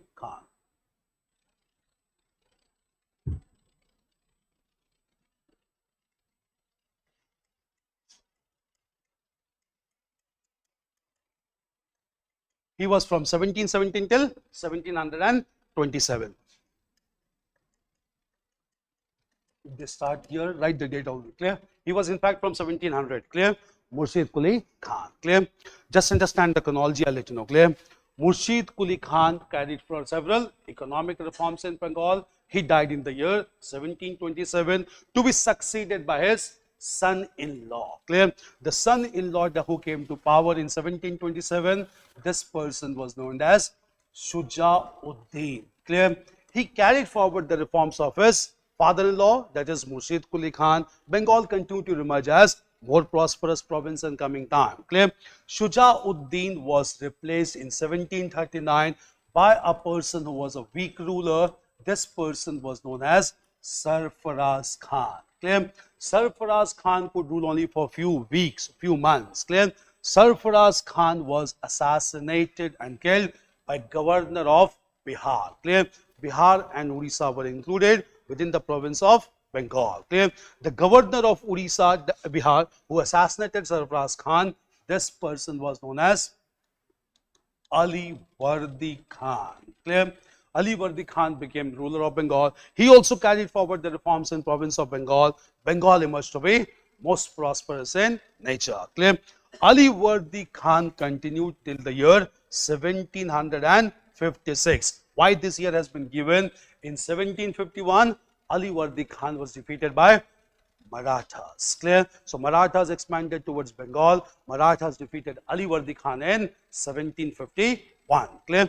Ali Wardi Khan in 1756 was replaced by a young and energetic Nawab. This young and energetic Nawab of Bengal was Siraj-ud-Daulah, who could rule only for a few months, 1756 to 1757. Clear? That is Siraj-ud-Daulah. First of all, this chronology, they can give you 12 years, will not be asked. Clear? They can give you 12. Murshid Quli Khan, Shujauddin, Sarfaraz Khan, followed by Ali Wardi Khan immediately. Ali Wardi Khan followed by Siraj-ud-Daulah. All known for economic reforms, trade and commerce. Clear? They largely promoted commerce even beyond Bay of Bengal region also. Clear? Now after this, just understand what happened here. Clear? Siraj-ud-Daulah remained or came on the Gaddi of Bengal in 1756. He was a very determined person. He wanted to rule with complete control over province of Bengal. What was happening in Bengal at this time? Clear? Since Bengal was economically very prosperous, two European powers and their respective companies wanted to have a hold over Bengal. Clear? These two European powers and their respective companies were Britain and France. Clear? On behalf of Britain, there was a private trading company known as British East India Company. On the part of France, there was a government-owned company known as French East India Company. Clear? Understand the difference from the beginning. Clear? British East India Company was an exclusively private company, nothing to do with British government or Parliament. Clear? This company was promoted by a group of investors in London who were known as Court of Proprietors, also came to be known as Court of Directors. Clear? Nothing to do with government or Parliament. And they had a free hand in India because British capitalists believed in the doctrine of laissez-faire given by Adam Smith in 18th century, which means least intervention by government or state. Clear? In contrast to this, French East India Company was a pure government-owned company formed in Paris by an officer of France known as Colbert. Clear? So there was huge difference between French and British East India Company. Clear? Both wanted to have control over the province of Bengal. Clear?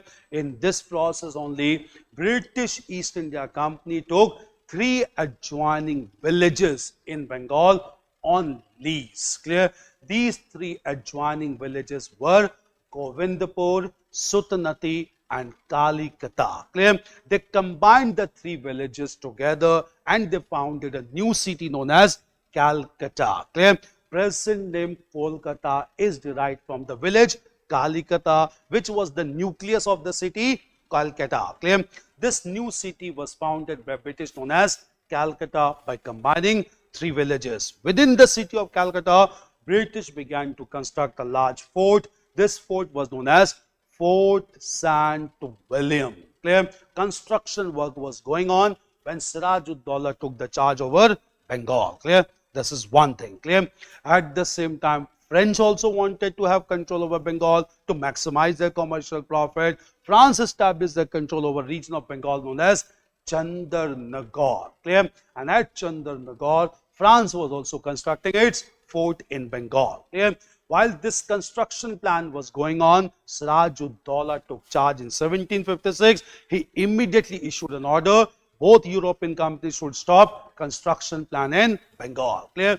France accepted the demand with humility. Clear?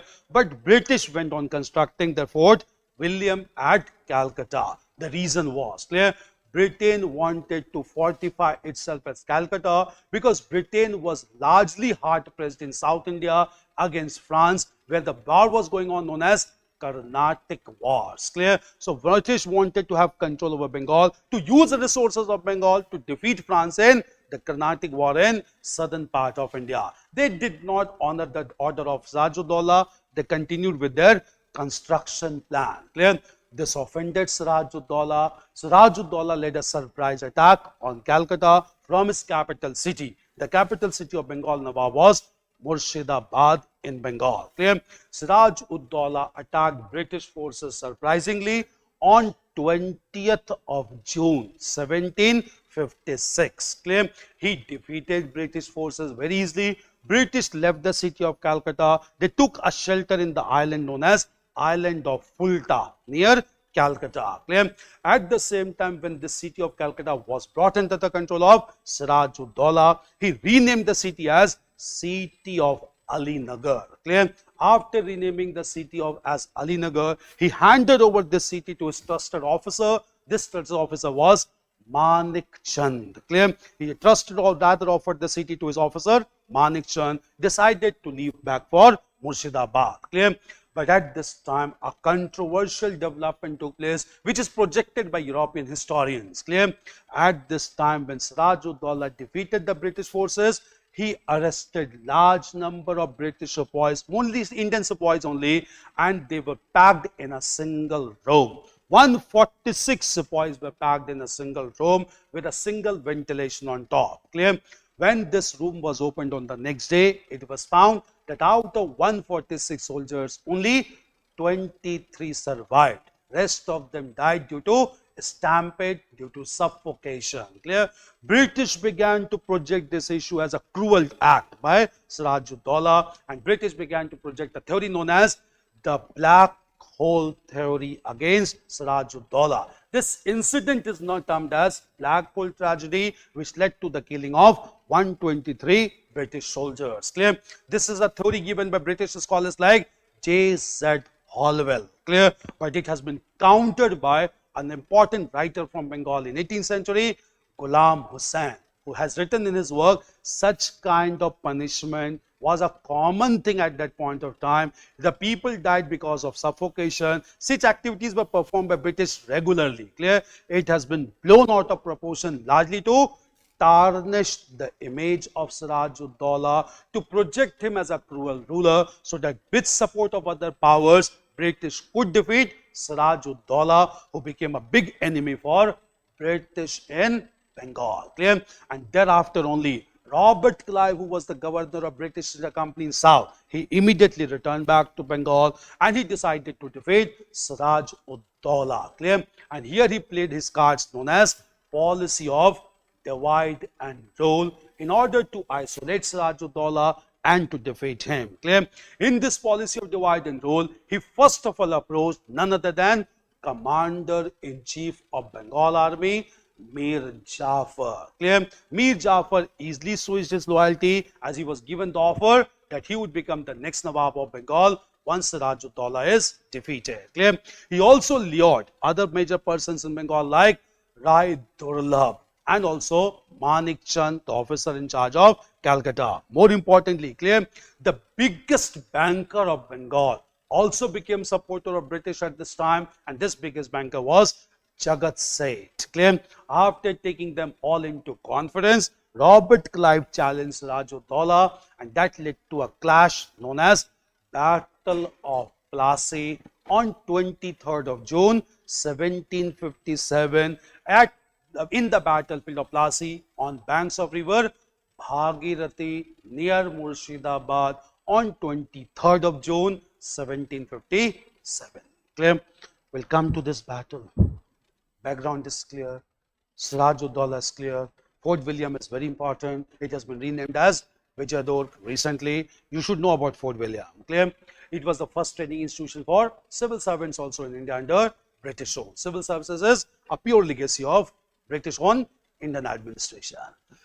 Clear? Right, these developments. Clear? Right, next, Siraj-ud-Daulah. Clear? Right, Siraj-ud-Daulah.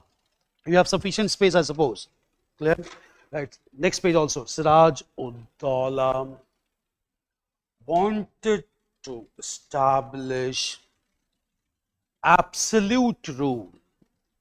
Wanted to establish absolute rule over Bengal. Absolute rule over Bengal. And ordered both British and French East India Company ordered both British and French East India Company to stop their construction plan. To stop their construction plan. What's important here? Construction plan. Okay? Like the British East India Company has taken the British East India Company has taken three adjoining villages, has taken three adjoining villages of, had taken three adjoining villages of Govindpur, three adjoining villages of Govindpur, Sutnati and Kalikata. Govindpur, Sutnati and Kalikata on lease, on rent, on lease in 1698, on lease in 1698 from a local ruler, Azim Ushan, from a local ruler, Azim Ushan, local ruler, Azim Ushan. Okay. Like these three villages were clubbed together. These three villages were clubbed together as the modern city of, Calcutta, as the modern city of Calcutta, modern city of Calcutta, where British began to construct,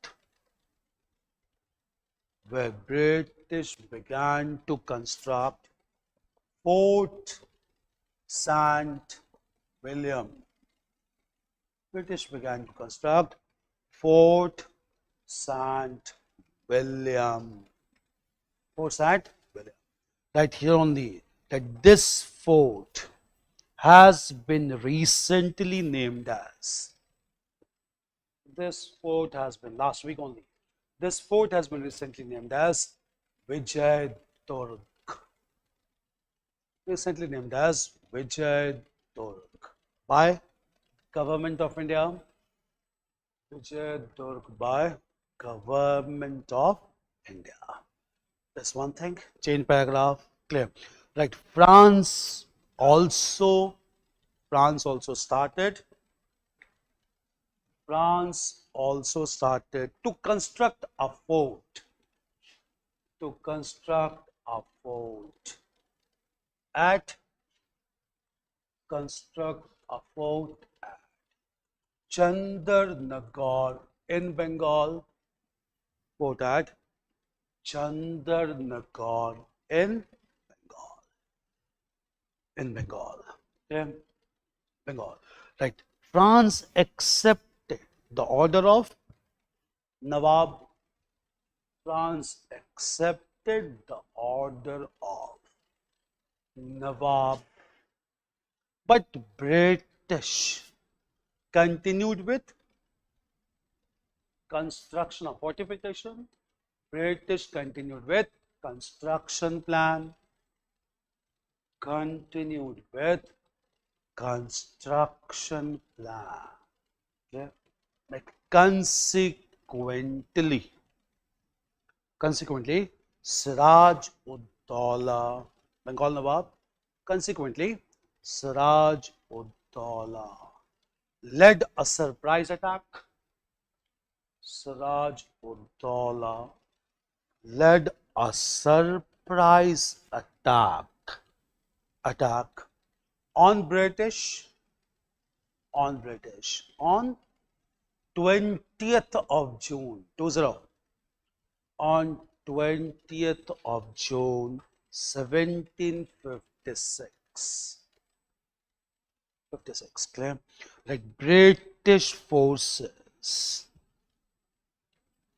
forces left Calcutta, Calcutta, and shifted to the island of shifted to the island of Fulta, Fulta, shifted to the island of Fulta. They waited for Robert Clive to come from south. Clear? Fulta. Right. Meanwhile, Calcutta was renamed as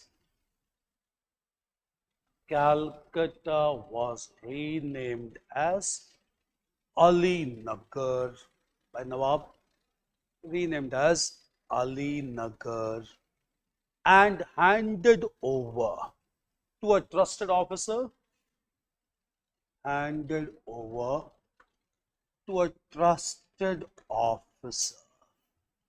Manik Chand, officer in charge of Calcutta, handed over to a trusted officer, Manik Chand. Clear? Right. At the same time, Siraj ud Dawla arrested 146 soldiers. 146 soldiers who were packed in a single room. PSCKD. Who were packed in a single room. Okay? Due to suffocation and stampede.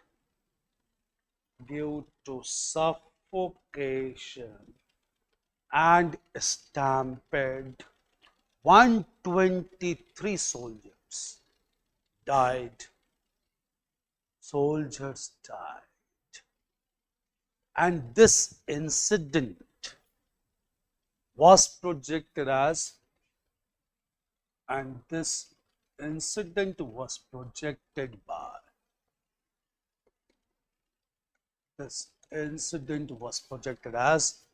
the black hole,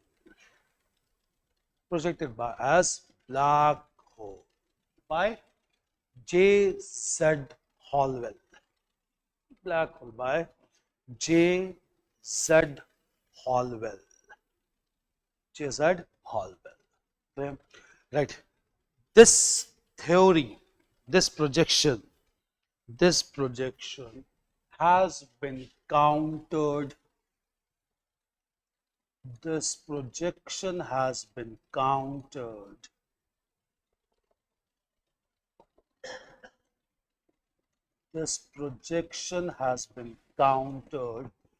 By a contemporary writer of 18th century, Ghulam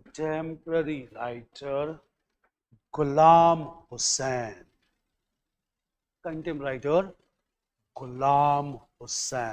In his work, Siyar ul Muthaqirin. Muthaqirin. In his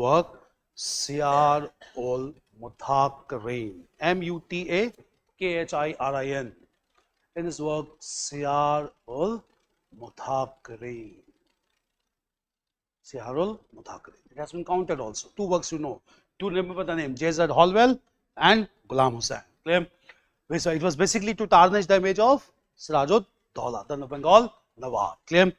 Meanwhile, Robert Clive came back from South India. Robert Clive decided to play the game of divide and rule. Since sense of nationalism and patriotism was not very strong, many officers shifted towards British very easily by luring, by bribing. Clear? The chief among them was the commander, that is Mir Jafar. Clear? Change paragraph. Right. After some time, British governor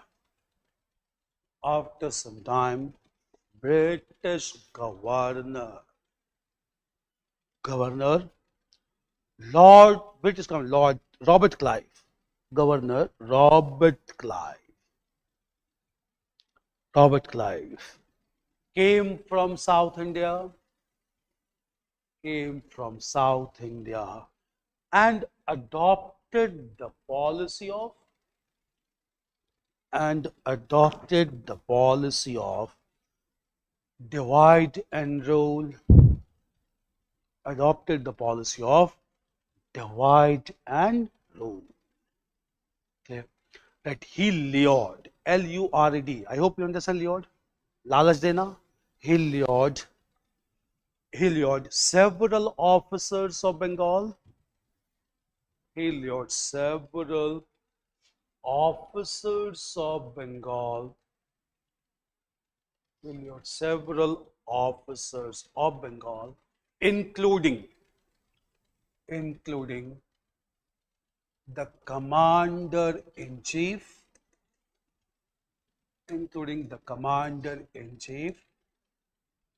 Mir Jafar, commander-in-chief, Mir Jafar, clear? Comma, officer in charge of Calcutta,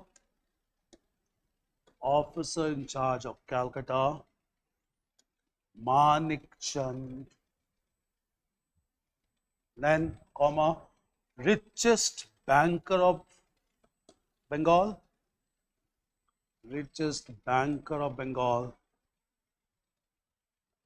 Jagat Seth, and Rai Durlab. Jagat Seth and Rai Durlab. Clear? Right. Thereafter, Robert Clive challenged the Nawab. Robert Clive challenged the Nawab, leading to the Battle of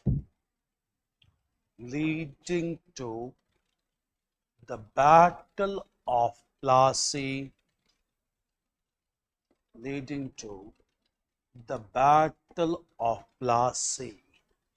on 23rd of June. One-day battle. On 23rd of June, 1757. All informations are important. 1757, on the banks of river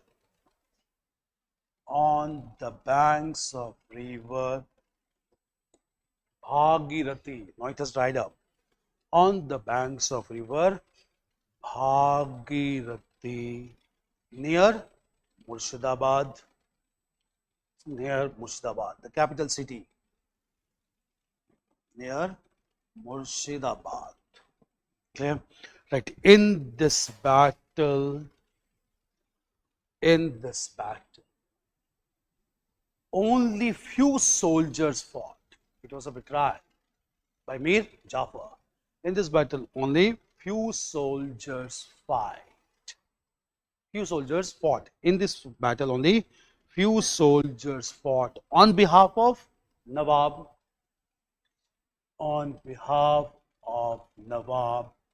Including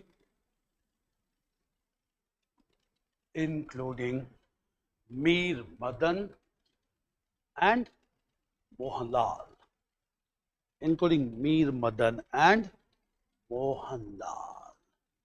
It was a betrayal. Mir Madan and Mohanlal. Last part did not participate because of Mir Jafar. Clear?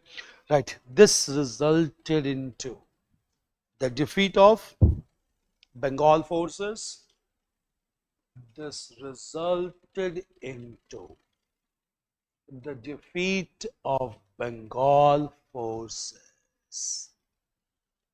And Siraj ud-Dawla was replaced by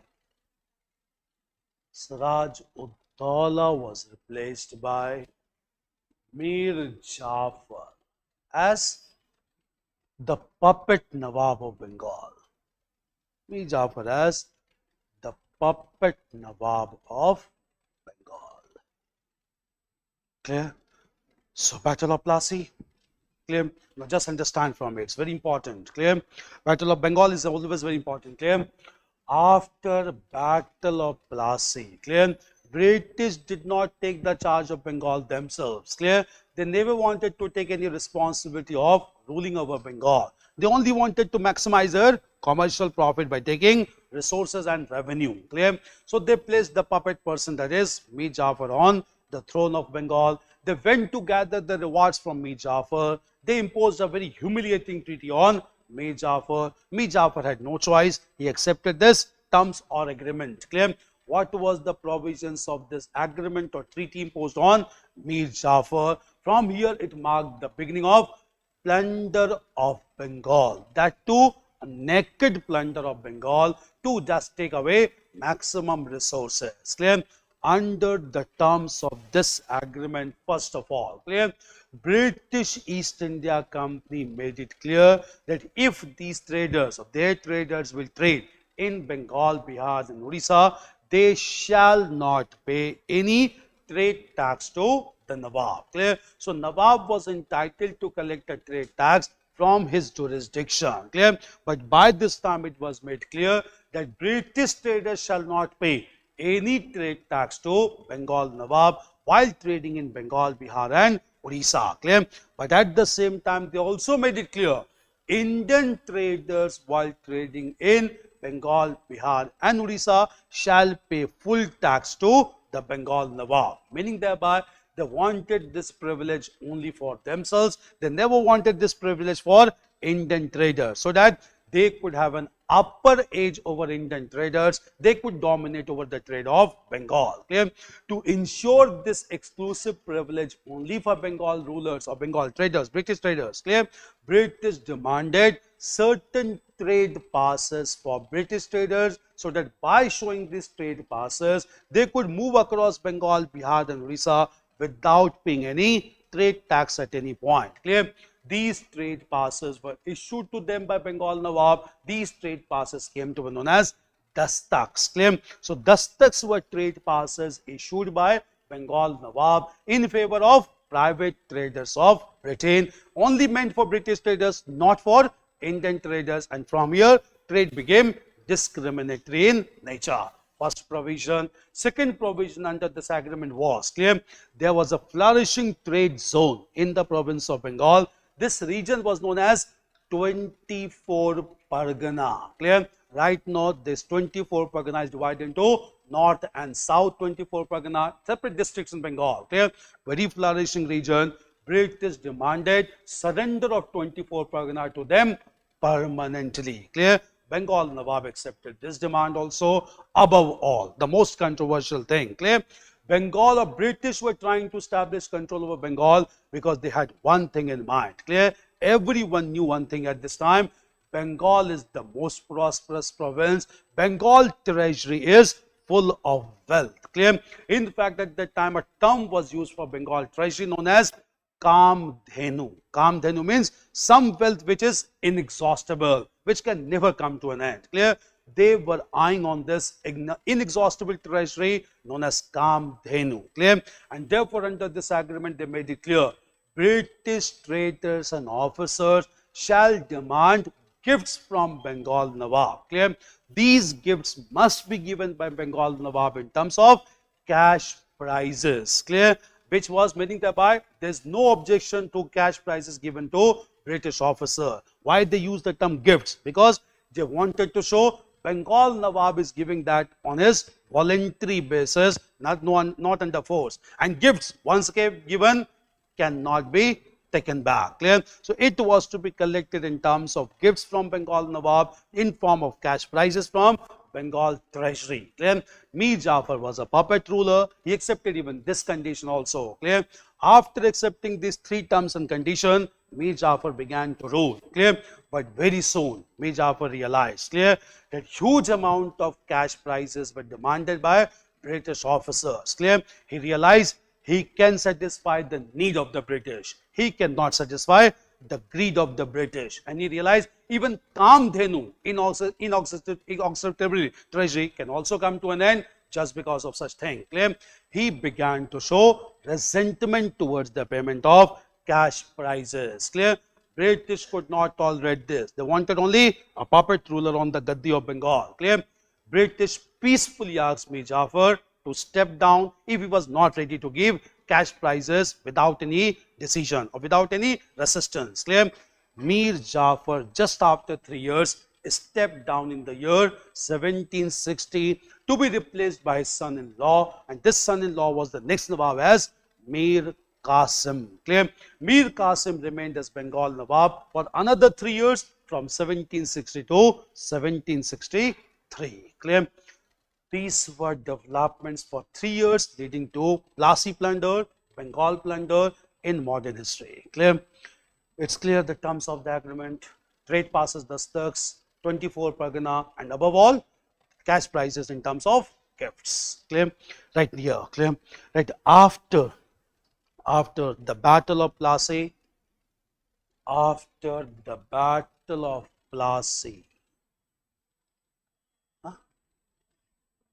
after the Battle of Plassey, British imposed a humiliating treaty. British imposed a humiliating treaty. Imposed a humiliating treaty on Mir Jafar. He had to accept treaty on Mir Jafar, which marked the beginning of Bengal plunder. It's also known as Plassey plunder, which marked the beginning of Bengal plunder. Right provision short, clear? Number 1, 2, 3, clear? To help you to memorize also. Number 1, clear? Point wise. Number 1, clear? Right. British traders were given exemptions from trade tax, as exclusive privilege.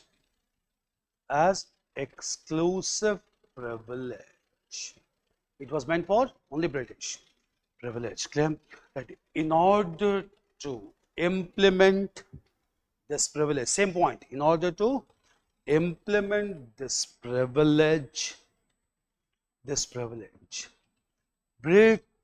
traders were provided with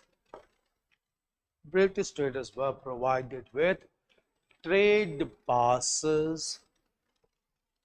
British traders were provided with trade passes or dastaks. First thing, right? Second point, clear? Right. British were given the region of 24 Pargana. Pargana was an administrative region from medieval times. British were given 24 Pargana permanently. 24 Pargana permanently. Third point, clear? British officers were to be given. Third point, permanently. Third point, British officers were to be given cash prizes as gifts. Cash prizes as gifts from Bengal Treasury.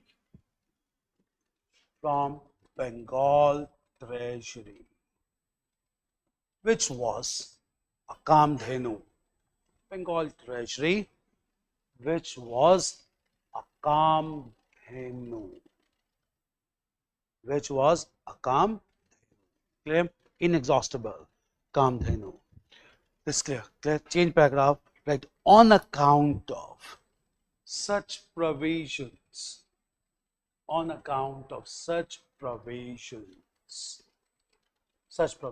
Clear? A Bengali poet, Nabin Chandra Sen. Some statements are asked in prelims. Clear? A Bengali poet, Nabin Chandra Sen.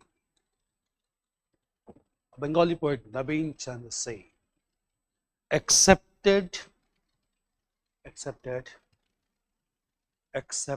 that that Battle of Plassey. Battle of Plassey led to a night of eternal gloom for India. Night of eternal gloom. GLOOM. Permanent darkness. Has led to night of eternal gloom for India. Permanent darkness has come to India. Clear? Eternal means permanent. Gloom means darkness. Clear? Complete darkness on India. Nabin Chand saying, clear?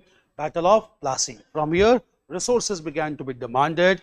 Mir Jafar never wanted to take the responsibility of exhausting the rich Kamdhenu of Bengal, that is treasury of Bengal. Clear? Next paragraph. That just after some time,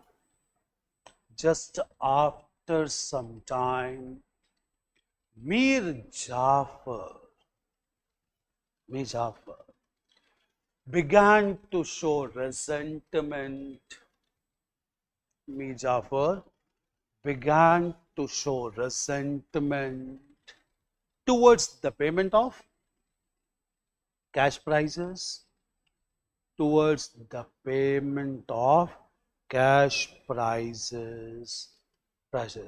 and he was forced to step down.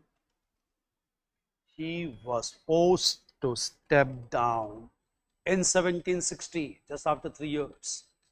Forced to step down in 1760. Clear? Right. He was succeeded by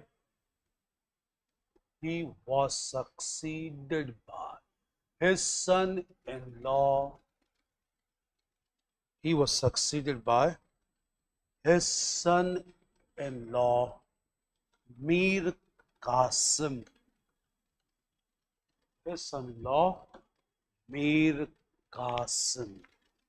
Clear? Mir Qasim. Okay. Right.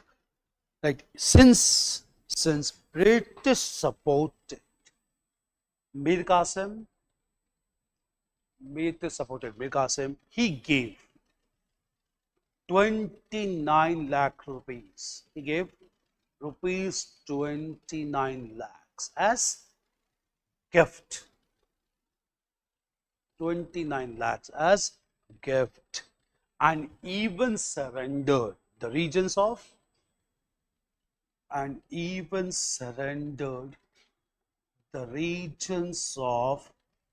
Bardhaman, Midnapur, and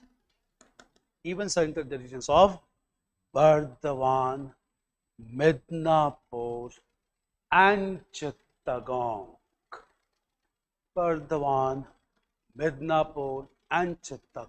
To the British. Chittagong right now located in Bangladesh. Sent to the British. Clear? Mir Qasim. Now we'll come to reforms of Mir Qasim. Clear? Initially, he supported British because he came to power. Clear? But very soon he wanted to rule independently. That led to conflict of interest between Mir Qasim and British also. Clear? Thereafter, Mir Qasim was also forced to step down. Clear? We'll come to reforms of Mir Qasim and the next major battle known as Battle of Buxar. Clear? It's fine. We can have a break. Clear? How much time? Half an hour? We'll start exactly at 11 o'clock. Clear? We'll continue from here. Okay. Thank you.